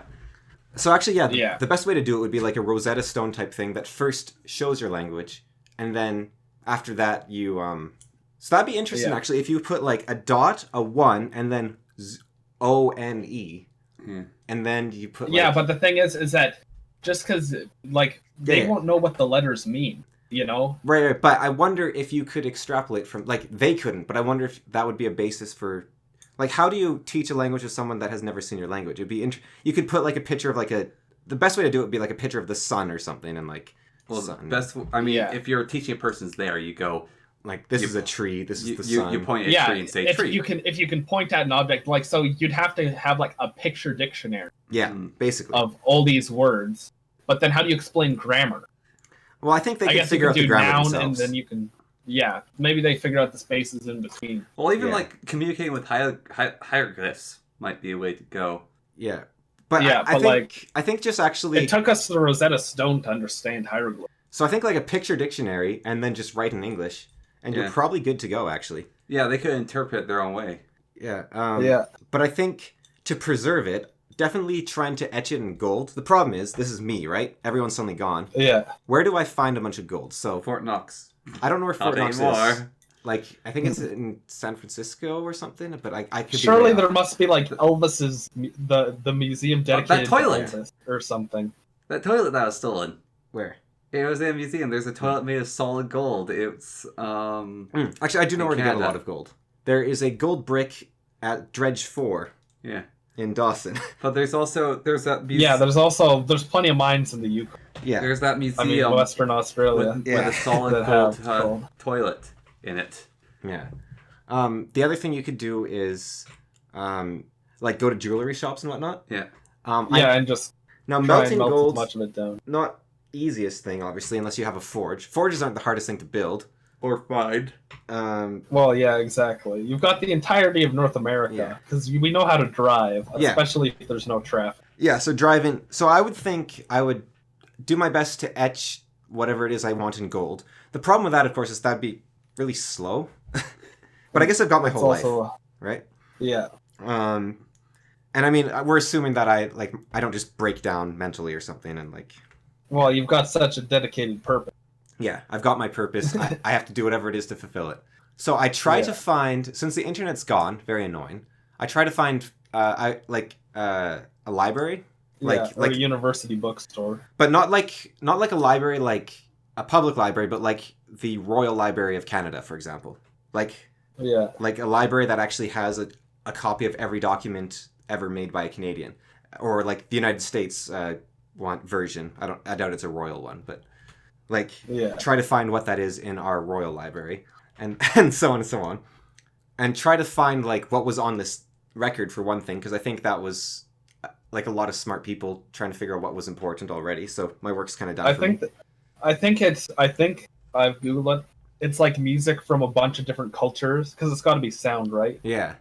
So I think like music from all the cultures of Earth plus some like nature sounds. Probably plus it has the Beatles as well, because at the time it was made, they were like the top.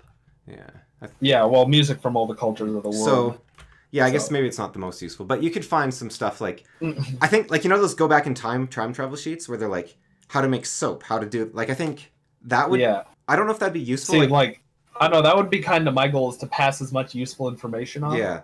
Like, I think one of the things I would show is pi, the ratio of, like, diameter to circumference for a perfect circle. The knowledge I would store is using getting TNT, and then using TNT to launch a piece of enriched uranium at another piece of the enriched uranium. How do you enrich the uranium? Yeah. Well, I'd have to go through all that.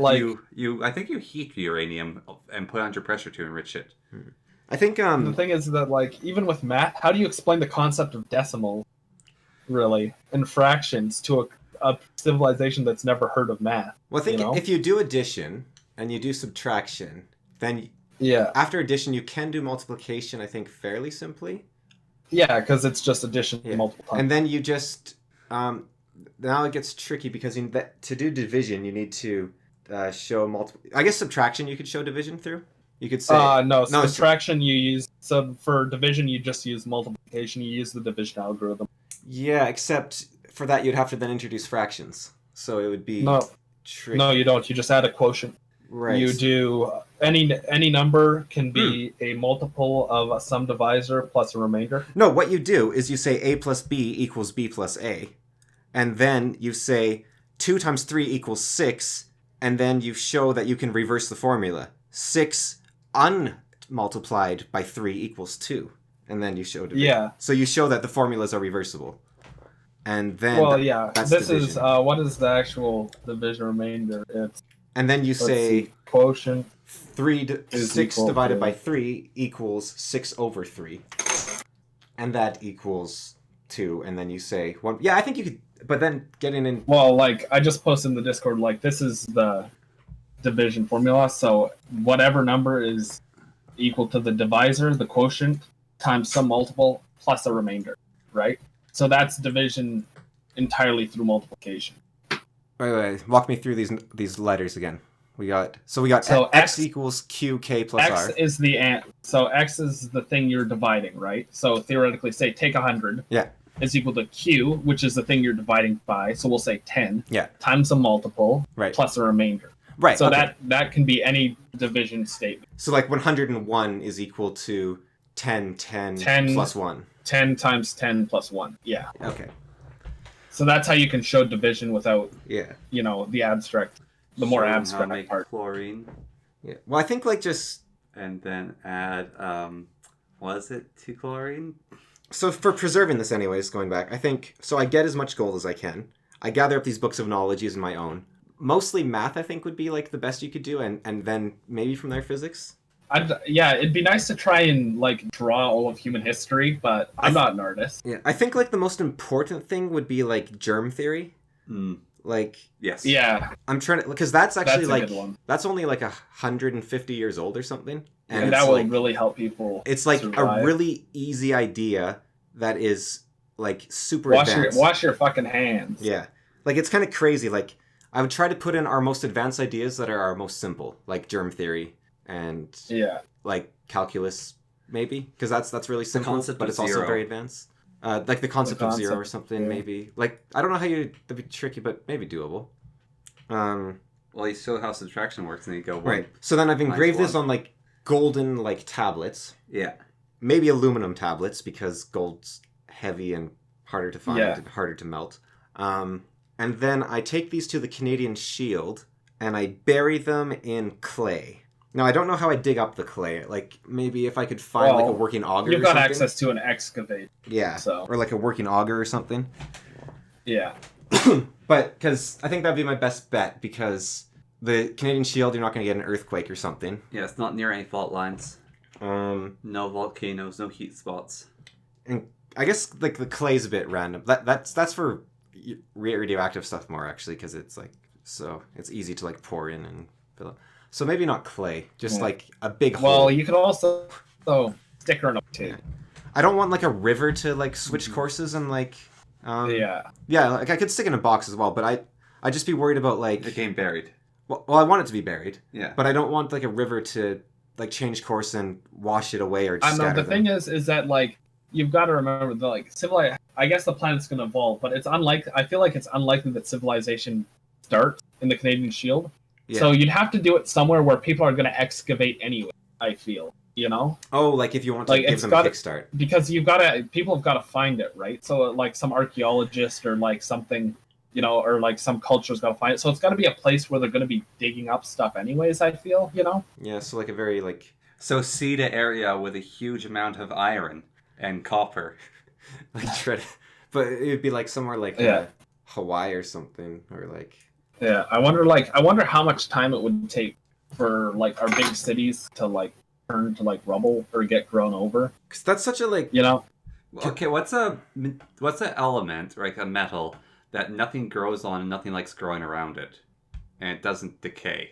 Well, like gold and aluminum are both very like durable. Yeah, but I'm saying like you make a giant monolith out of it and it like poisons the land around it. Yeah, that's not a bad idea. Create like a temple for new civilizations for learning. But it's like it's nasty. It has to be very strong. It's very strong, but it's also nasty, so plants don't want to grow on it. You know what?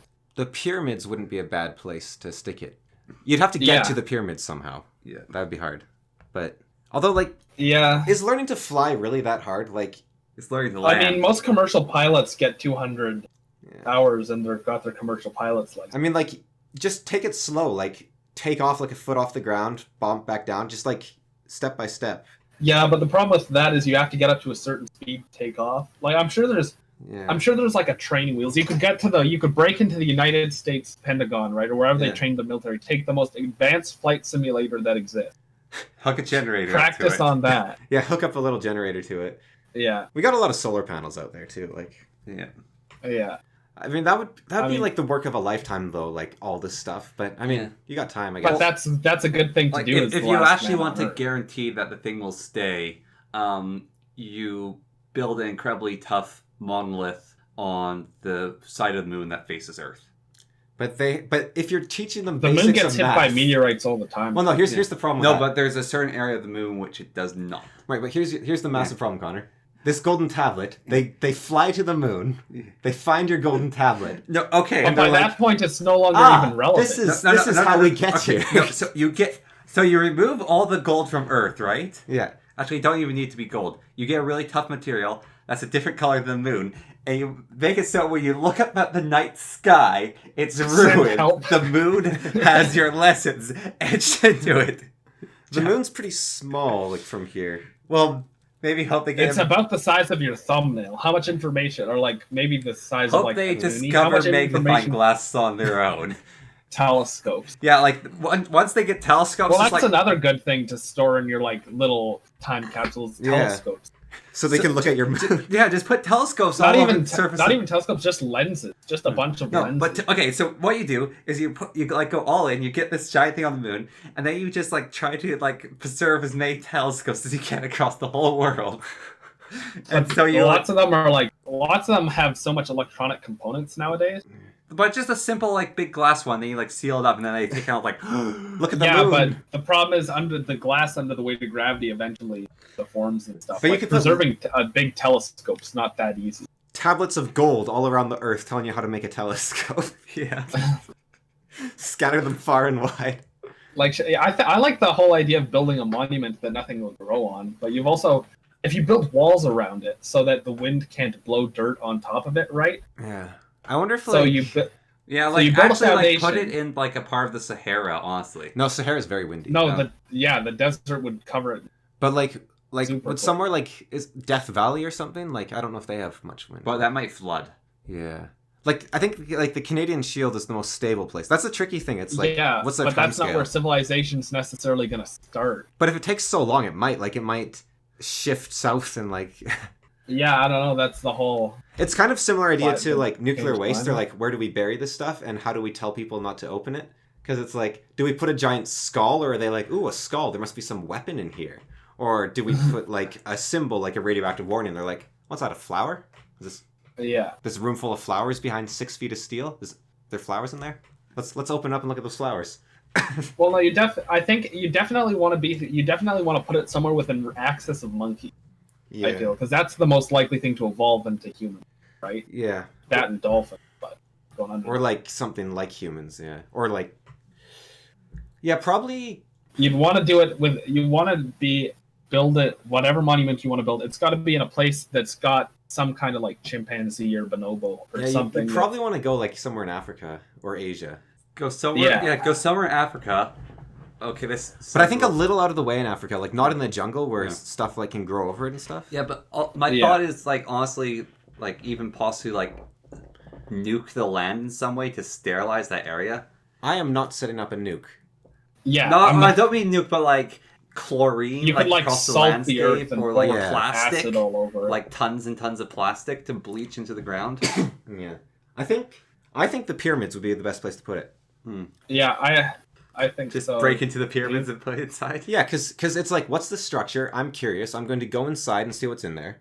And yeah, you could even like cover the pyramids in something. Then afterwards. that would make their interpretation of Egypt really weird. They think Egypt is way more advanced than it actually is.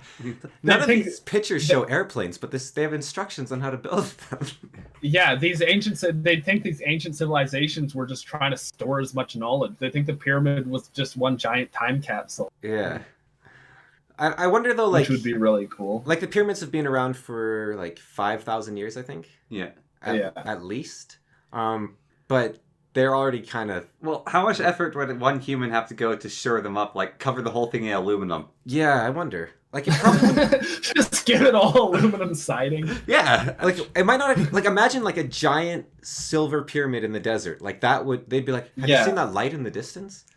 Like how hard would it be actually to do? Like you've got Earth's resources. You've got all the time. You've theoretically got machinery. Yeah. Building in a desert area seems pretty shitty. Like you just keep trying. Like you're like, okay, I'm gonna fill up this earth mover with molten aluminum and like dump it. Hope it doesn't cool by then. Yeah. Just get a water bomber. Yeah, like lava.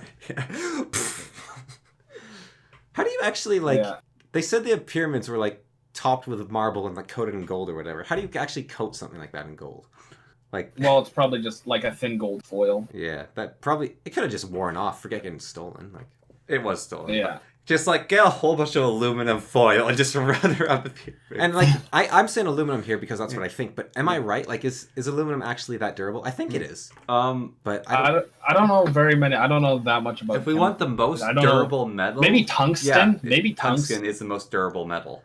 But it's also the heavy. It's crazy heavy. But and rare. Is it reactive though as well? No. Okay. No. Tungsten. We need to like. You want an inert metal to melt tungsten. Yeah. We need to like do insane amount of stuff. Like you need to like the ritual melting of tungsten. It like they had to heat the thing up in a furnace and then also run electricity through it and have this compound burning, like this actual extra substance to try to just get hot enough to work with. Like it's so very tough. Yeah. Yeah. Another thing also crazy. Another thing that would be quite good would be to get as big a possible block of I think it's Neptunium, but I could be off here, and like make that like the capstone of the pyramid, because underwater it glows blue. So imagine like every time it rains, like it's like it's in the middle of the desert, but it's like every 100 years it rains in the desert and there's a blue light. Or if the world floods and it's like at the bottom of the ocean and then there's just blue. Yeah, that's also a good call because we don't know how the climate's going to change. And I assume it's going to take a long time to bury the pyramids in any sense. Yeah. Because not enough grows there because of the desert. But if, like, we assume the pyramids are going to survive, do we need to even do anything? Because, like, then you would assume, like, some vaults would survive. Like, yeah. Like, like the, that platinum rod in France that shows, like, a meter. Like, that's sealed in a vacuum. Yeah. Glass, like. Yeah, I'd be interested to know of how long would it take the Earth to decay. Like our human civilization, because roads decay really quickly. Yeah, if they're next to nature, like. But like the ones the Romans built are still there. Yeah, like it really depends on your temperature. Because if you have like if you're in a place where like water freezes, permafrost and water, then they last way less long. But like the Roman roads are like still there, so because they've got a very like constant climate. Yeah, I mean like the castles aren't super old and they're decaying away, but like you'd think that like some of our skyscrapers might be better built than the old castles. Well, castles are also dissolving. Yeah, because they're made of sandstone.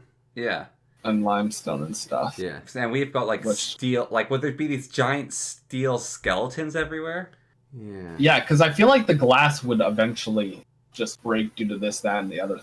Have you read Prince of Thorns, Romney? I have not. It's really cool. It's like set in the world like it's like a fantasy series set on Earth thousands of years after a nuclear war. Oh, nice. And so they like their castle is called the Tall Castle, and it's like this massive structure made of builder stone, which is like this smooth, flawless stone, and it just like reaches up to the sky. It's a ridiculously tall castle with crazy winding paths.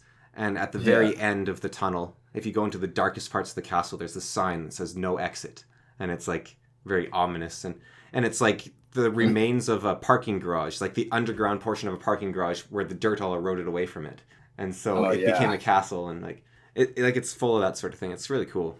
Yeah, that's pretty neat. Yeah, so it's really hard to say how much of our stuff will survive because, like, sure, 100 years, like most stuff survives, but you say 1,000 or 100,000, you know? Yeah, like I think the pyramids will be around for another 5,000 years, definitely.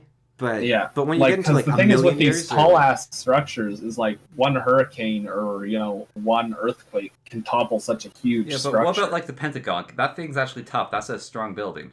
Yeah, but like when you're and it's vaults underground, like the random digging, right? Like we've got insane nuclear bunkers in parts of the world. Well, that's the thing. Like, Yeah, I'm wondering if these like giant the blocks of Maginot metal. Line or something like, Yeah. is that just gonna last forever? Like an earthquake, I guess, could collapse them eventually, Yeah, and that's Yeah, why. I don't know how concrete weathers over time. Yeah, I don't think I'd very assume well. fairly. Like I'd assume it's fairly slow. yeah, but But like maybe there's some type of prevailing condition that'll just ruin it. Like I think plant life is the thing that's going to destroy like the most of these structures. yeah, and water. I mean, 'Cause- water would be huge. Yeah, water and plant life. but what about like You know? copper? And even wind is eventually like taking down the pyramids. So, Yeah, but like, like what about copper? Yeah. Right, like copper oxidizes, and then it doesn't decay anymore. Like, is there going to be a bunch of No, copper? copper, So like, we're gonna flips have away and, like, all oh, these does? copper pipes throughout the entirety of all Yeah. these ancient cities. no, like I would definitely like aluminum. Just What about like the London sewers? Like those will collapse in some places, but yeah, but like it's also Yeah. the time scale. Like yeah, it'd take like for another sentient race. Like I'd say like at least you want like 100,000 years or something. Yeah, that's what I would say probably minimum for like Yeah. bonobos or chimps to evolve to the point of Yeah. sapient intelligence or Yeah. early sapient intelligence. Or just Once they start lighting fires for themselves Yeah. and shit. and it's not even like that they're less advanced. It's just that they don't want to know language and like our kind of language because it's not useful to them. So it would just be a lot of random chance that would get to that point. So Yeah. it's like it'd be very tricky for the circumstances to arise. Yeah, I don't know. Being an archaeologist 100,000 years from now, permitting that's still a profession, would be crazy. Which profession, sir? It'd be so much archaeology. Yeah, that'd be cool. That would be such an interesting well, even thing to do. like go 200 years in the future and like see the history of like the coronavirus. Have you but have you read the Malazan Book of the imagine Fallen? digging up all these buried. I haven't read Malazan Book of Yeah. the Fallen. Because it's written by two archaeologists and it has like 200,000 years of history in the book. It's like it's just you Yeah. can tell that they're just writing like total fan service for themselves. Yeah, I've been meaning to kind of get into it because I've heard Connor talk about it so much, but I couldn't find any of the. I didn't know where to start. I couldn't find any of the first books in bookstores. Yeah. Do you have a Kindle? Because it's do not. Oh, okay. Because there's like they're pretty cheap on Kindle, but Yeah. yeah, I don't know. Like I would almost like lean towards a giant like cube of. Steel. I wouldn't trust steel. I don't know. Like I would like gold, but I don't think it would be structurally sound. No, because the more you build with gold, the more likely it is to collapse in on itself. Giant cube of tungsten, one of the rarest Yeah. metals on Earth. Yeah. So like again, I'm That gonna you say can't like forge. Yeah. like probably steel or aluminum. I guess like just a giant, and then like a plastic interior or something like high quality plastic, Yeah. so that like Yeah. UV rays can't get it. Because plastic without sunlight is like really durable. And then so yeah, you'd want like it to be sealed as well, so bacteria aren't like wrecking stuff. So Yeah. Yeah. And like if it gets buried, like put it in a place with high iron, so people are or copper, so people are like likely to mine it up. so you need a place in Africa. But the thing is without that wind, rain. Connor, as an ancient civilization, are you really needing to search for iron? Because there's so many cities with leftover Well, iron that's already. what I'm saying. Like put it somewhere where they would be able to grab this stuff. So where Yeah. where in like Africa, Iraq, Asia sort of area is there not wind, rain, like earthquakes? I'm thinking like the Eye of the Sahara would be kind of interesting because I don't think it's very windy there. It's kind of hard to get to, so that's almost a plus because you have to like earn it a little bit, which I think means you're not just Yeah, going to you might as well add a little quest element. Well, to I think it. that's actually necessary because otherwise like monkeys Who cares? monkeys are going to find it that are just going to be like whatever and like use it to hammer rocks with or like chuck it away. Yeah. Well, that's why I think it's anything you do build's got to be in a secure Yeah. storage. It's got to have some kind of riddle to open. Yeah, it's got to On be the like outside. slightly challenging. Make a statue. Yeah. They have to want it. Yeah. That's also the disadvantage of making it out of gold is you're like, "Oh, I'll melt that down. I'm rich now." Have Yeah. gold behind like glass, something that or like Yeah. like plastic, like clear plastic. That Yeah. Or like maybe gold isn't the way to go like Maybe like tin or something. yeah. The problem is like aluminum was more valuable than gold before they knew how to make aluminum. yeah. Yeah. I wonder if you could like somehow get the message across very quickly. Like you have an entranceway and it has like a pile of gold and you have to like throw away you have to like it's got like a scale, right? Yeah. You have to like chuck away the pile of gold in order to open the door or something. Or you somehow have a message. It's like, look, we can teach you how to get more of this stuff if you just read what's in here. Yeah. Or it could even just be like a simple lever puzzle. I can't. Well, I might be able to make one of those given enough time, actually, to be fair. Or just like Yeah. like a bar in the door. You just have to lift up, the door doesn't open. I was like, like a really heavy block that just takes a lot of people to move. Like, that will require a lever or something. like an obvious door, right? But it's got like this bar that's super heavy, so you need like a group of people to lift it up. Yeah, like... Okay, but then they see the gold inside. What's to stop them from, Yeah. using it? Is there a way to preserve like paper well enough? Not really. Yeah. I wonder if like plastic would be... Well, something you could do, but it... What about like laminate? Well, it could be like... Laminate pieces of paper. There is ways to make giant records out of glass. But, like, that could break in. And they'd need a record player. And they'd also need a reference of sound. And also glass is like a strong see-through material, so it's like, wow, we can make like windows and like... Not to mention that like maybe their comprehension of music is entirely different. Maybe you would have to like plate the walls with it or something. And you would have to somehow have like a translation that is necessary for them to enter the place. Like they have to learn your language to get to your good stuff. Yeah. So you almost need, like, what you do... You have to build a progression system. Yeah, you actually, like, bury your stuff in the Canadian Shield. You actually have to, right? Your good stuff. And then you scatter around, like, hey, oh, yeah, go to you the do Canadian a map. Shield. You do a little treasure map. Yeah. And that way, you have, like, a bunch of treasure maps, and it's like, if you can unlock this... If you can understand this treasure map, then by the time you get to the treasure, you'll be able to read it, and you won't destroy it, because you'll be like, wow, this is valuable. Yeah. Yeah. And then have like a bunch of redundant treasures so one person doesn't like pick up the map and melt it down. So at the very least when like the New Age Spaniards come and they're like, look at all this gold, let's copy the writing and then we'll melt it down. Like that's all you need. You just need them to copy it. Yeah. So that's kind of weird that like the sort of like movie video gamey mechanic is actually almost necessary. Yeah, because you gotta build up and teach because it's from scratch, right? Yeah. Yeah, but you also don't want the people just to run off with it because it's gold and shiny. Yeah, so you need them to be like, yeah, okay, if you can read it, you're allowed to have it. Yeah. So we're going to hide it very well in the Canadian Shield. Now, but the question is still, where do you put these, like, treasure maps? Probably you can just scatter them throughout the world. Chuck one in the pyramid, chuck one in the middle of the jungle just for fun. Yeah. I think, like, I still love the idea of, like, a giant, like... cube of aluminum or something. Yeah. Just like something that is really not natural looking. Yeah. Yeah, but you gotta assume that maybe that won't even be that interesting because there's all these ancient cities. Yeah. Or like a giant block of obsidian. Mm-hmm. But like after 100,000 years, like we have... That's the question. Like, I don't know what would survive. See these crazy tall skies, right? Like certainly after 100,000 years, that's gotta fall, right? Yeah, I don't think those are gonna be around anymore. Like I wouldn't give them like, I don't know, just enough earthquakes. I would give them like 1,000 years at most. I think, like for me. Like an earthquake or even like a forest fire that spreads to a city will just burn. Mm-hmm. Yeah, and then like just the so trees like would be enough, I think, to really wreck them. Yeah, like that's the pyramids' advantage. They're huge. And they're in a desert. They're solid, and they're in a desert. So the only thing damaging them is wind. Yeah, and if there's like a windless desert, that would be really nice. Yeah, it'd be just stop the Earth's orbit. Boom, no wind. And the problem as well would be you would never like know if you succeeded. You'd never be sure. It'd be like, yeah, exactly. You never know if you did enough. Yeah, I think actually my last act would be like, okay, I think I've put enough maps around the world. I've put a couple in Australia. I've put some in the pyramids. I've put some just in like. I've created enough tutorials. I've got the final reward. Yeah, I've created a backup vault that's not in the Canadian Shield. It's just like in some like nuclear waste bunker sort of thing.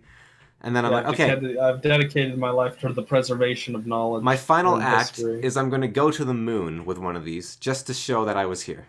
Like, just so that they can be like, oh, this race existed. Like, if all else fails, at least there's a vacuum on the moon. Like, you know, it's like the American flag on the moon. It's like... Yeah. Because right now, there could have been a civilization like 10 million years ago that we never learned about. But like... No, see, I'll give you one more too. You go to the moon with it, right? You cryogenically freeze yourself on the moon. And you leave hints that if you can make it to the moon, you can find a god. Yeah. Just bury yourself on the moon. Why not? I think another, But then you've got to figure out how to get to the moon without internet. and I'd also launch something with a fake history at Mars, just to mess with people a little bit. Yeah. Yeah. And I think another very useful idea would be fossils. Those are one of the few things that we know survive a really long time. And the process for fossilization is kind of known. Like, it's not a guaranteed thing, but you basically try to get buried as quickly as possible in, like, tar, mud, that sort of thing. Well, also you could freeze yourself in the Arctic. The problem is if the climate changes and you thaw. Then I don't mean, like, fossilizing myself. I mean, like, chucking a tablet or two into, like, a tar pit. Like, oh, yeah. or, like, to the bottom of the ocean, just in case. Like, you know, if you could get, like, an asbestos thing and chuck it in a volcano or something, just to, like, you know, give yourself chances all over the place, basically. Mm-hmm. Yeah. Tungsten as well, maybe. I don't know how much it takes to melt, but asbestos I know is, like, lava-proof because I've looked that up, at least. Yeah, it's just like some guy like breaks open a thing with flint and then he gets a poisonous tablet. That's God. Asbestos isn't... Well, okay, it's kind of poisonous, but it's like... Yeah. Just don't inhale. But imagine, there's the new, like, caveman, right? He's got, like, his 4 arms. Yeah. And he's, like, just trying to make himself a spear, okay? Yeah. And he's, like, got this, like, big block of obsidian he's been chipping away. And he hits it one more time, it cracks open, and he sees something inside. It clears it away, and it's this tablet. And it's, like, got these instructions on it. And so he's, like, tries to understand, he figures out, he sort of, like, worships this thing while he's figuring it out. Then he, like, figures out your whole puzzle, and then he drops dead from, like, cancer. It's just like his lungs fail. And he passes it on to his son, Connor. Yeah. And then his son's like, hey, this is that fireproof dinner plate my dad had. Yeah. You just heat up your food, like, just in the middle of the flames, pop it out, good to go. Yeah, honestly, fucking anything fireproof would be really valuable to, Yeah. you know, those civilizations. That'd be so weird. And, like, yeah, I don't know. And, I mean, I'm sure stuff would survive, like, because we find, like, Yeah. random shells and stuff these days. But, like, it's just... Yeah. To try to guarantee it is much harder. Just start Yeah, 'cause you fossilizing don't want it to be a animals chance. and carving Yeah. into their... Or is it smarter to go for chance, actually? Just, like, make, like, 1 million copies. Mm-hmm. Like, of course, you're one person, so it's... You can't make 1 million copies. Built a factory. Yeah. Huh. Yeah, it's definitely... And then you can do math, but how much of human history do you want to record as well? Do you really care about, like, our history? And, like, do you want them to know why the pyramids were there and it's not just your little shenanigan thing? I think I might just, like, you know, grab, like, one of those, like, complete history of man kind of books and just try to chuck grab it one in. of those cool ones that shows, like, cutouts, like, side views of castles and stuff. And just, like, hope for the best, and because in theory they should have learned the language. Yeah. Yeah. And then just, like, I don't know, chuck in, like, if you've got, like, your giant aluminum cube, just, like, throw, like, a library's worth of stuff in there at random, basically, like... Yeah. Here- Laminate, maybe vacuum seal a bunch of books. Yeah. Like, chuck in, like, just some very broad, like, not minutia, but very broad history books. Chuck in, like, greatest works, like a bit of Shakespeare, a bit of Tolkien, bit of, like, that sort of thing. Chuck in, like, box music. Like, just try to get all your, like, greats in there, maybe. Yeah. Yeah. Then screw over a civilization that shows up next with all our culture. Yeah. And then, like, somehow... But books wouldn't be enough, because actually, ink is acidic. Yeah. So actually, like, it destroys the paper it's written on. So plastic. Yeah. Like colored plastic sheets that are your books. Yeah. Sealed up. Just, you know, you just have to melt. You just have to, like, serial killer mash together Like, a bunch die of cut candy a bunch of wrappers. books. With the, like, just metal sheets, just like... Chunk, chunk, chunk, chunk. Back to aluminum. We got a lot of it. It's fairly durable. Then, like, Very some light. human comes back to Earth, like the space mission that left Earth. That's why you're there. Everyone left and you just, like, forgot to set your alarm clock. Yeah. And so they come back and, like, people are worshipping Lord of the Rings. They're like, what? I wonder if someone's done this. Like, I know militaries around the world will do stuff like the United States military, for example, will be like, okay, the Commonwealth reunites and attacks us. How do we stop them? Or that'll be like, okay, aliens invade. What do we do? And, like, those are actually military exercises because it's like your goal is to think on your feet and come up with solutions to problems you haven't faced before. And on the plus side, if the Commonwealth unites and attacks the United States, they already have a plan written up. Yeah, just like they've got a plan to attack Canada Yeah. or whatever. So it's like you're ready for everything, and you're also training at the same time. So I wonder if someone's done this. Like, nukes are falling. What's your last, like... Send more nukes! Nuke the side of the moon to make a message. Yeah, I don't know how many generals and military leaders are interested in the preservation of humanity's collective knowledge. You know how there's like this big problem with nuclear waste, how like they're like, oh, it's going to last for like hundreds of thousands of years? Yeah. Take advantage of that and like write using nuclear waste. Of course, the problem Everyone is it'll, like, shift around. every scientist in the Neolithic eras dies really quickly. Yeah. Maybe just store hazmat suits. Put a real meaning to words of power. It's like... So I have a wrapping up idea on that preservative thing, and then we're going to call it there. Oh, damn, I didn't even get to how you guys were wrong about understanding infinity. So this isn't something that we could, like, if you're the last person, could do. But, like, let's say it's humanity. Right. You could, like, we could come up with this, and it'd take, like, an insane amount of math, and there'd be some chance. But basically, you calculate, like, you do a bunch of calculation, and then it's like, all right, so, like, when, like, I don't know, meteorites coming towards Earth or something, or, like, mega volcanoes are going off, and we think humanity's not going to survive, right? You hit a button, and it launches a rocket into space. And this rocket just goes and has an incredibly long orbit out from the sun. Now, kind of like a Halley's Comet situation. Yeah, eventually it'll come back to Earth and like crash back into it. Can you imagine how terrifying that'd be? And like you set it up so it's like you could have like a computer that could run that long, possibly. Like just a very maybe with solar power. Yeah, like a very basic one. And so it's like 10,000 years later, just this like parachute capsule lands. It's like boom. That would be You don't even need a computer. Yeah.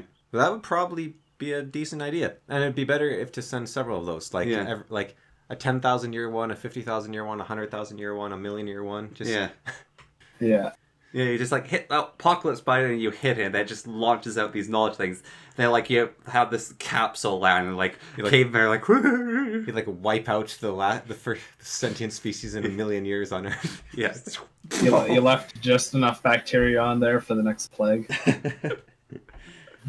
They destroy them all. Yeah, fill one of your secret like caches with anthrax just for fun. Just like just mess with some people. Yeah. Just have a cursed tomb. Haha, gotcha. Yeah, I feel like if I was the last on Earth, I'm sure I think I would try and do that. Honestly, I think that'd be a good way to find direction in life. You know, what, like poison people? Make a anthrax? Preserving humanity's information and stuff, all that jazz. You know. Yeah. But I think you might as well have some fun with it too. You might as well mess around a little. I think like a bit of like light japes would be good. Yeah. It's not trolling. Maybe like you're maybe some snake in a can type situations. Yeah. Like make him a keg so like an old like plastic skeleton swings down. Like, why's that even a skeleton up? Yeah. Like, maybe totally missing. Maybe instead of like storing history, you just rewrite it. Just make an entirely new, cooler version of Earth's history. Yeah. Like it would be talk about like the gods and their flying machines and magic and how they used to have like superpowers and like everyone lived for 1,000 years. Like the race before lived for like 2,000 years and like they could heal any injury with a touch. Well, maybe just like write a history of humanity from the perspective of an ancient civilization looking at humanity. You know, so like electricity is just described as wacky magic and shit. Yeah. And then you actually have like these things explaining electricity somewhere else. You know, so you leave a bunch of people with a bunch of conflicted worldviews. That can only help. Yeah, like just their like religious sects form, like trying to like they believed in electricity. No, they didn't. Leave a copy of the Bible. What does it even mean? Yeah. All right. Well, thank you for being on the show. You're welcome. Anytime. Yes, thank you. I give you guys finger guns. Yeah. What'd you do? Finger guns. Yeah. Yeah, like pew pew pew, you know? Okay. Yeah, and we'll leave it there. All right.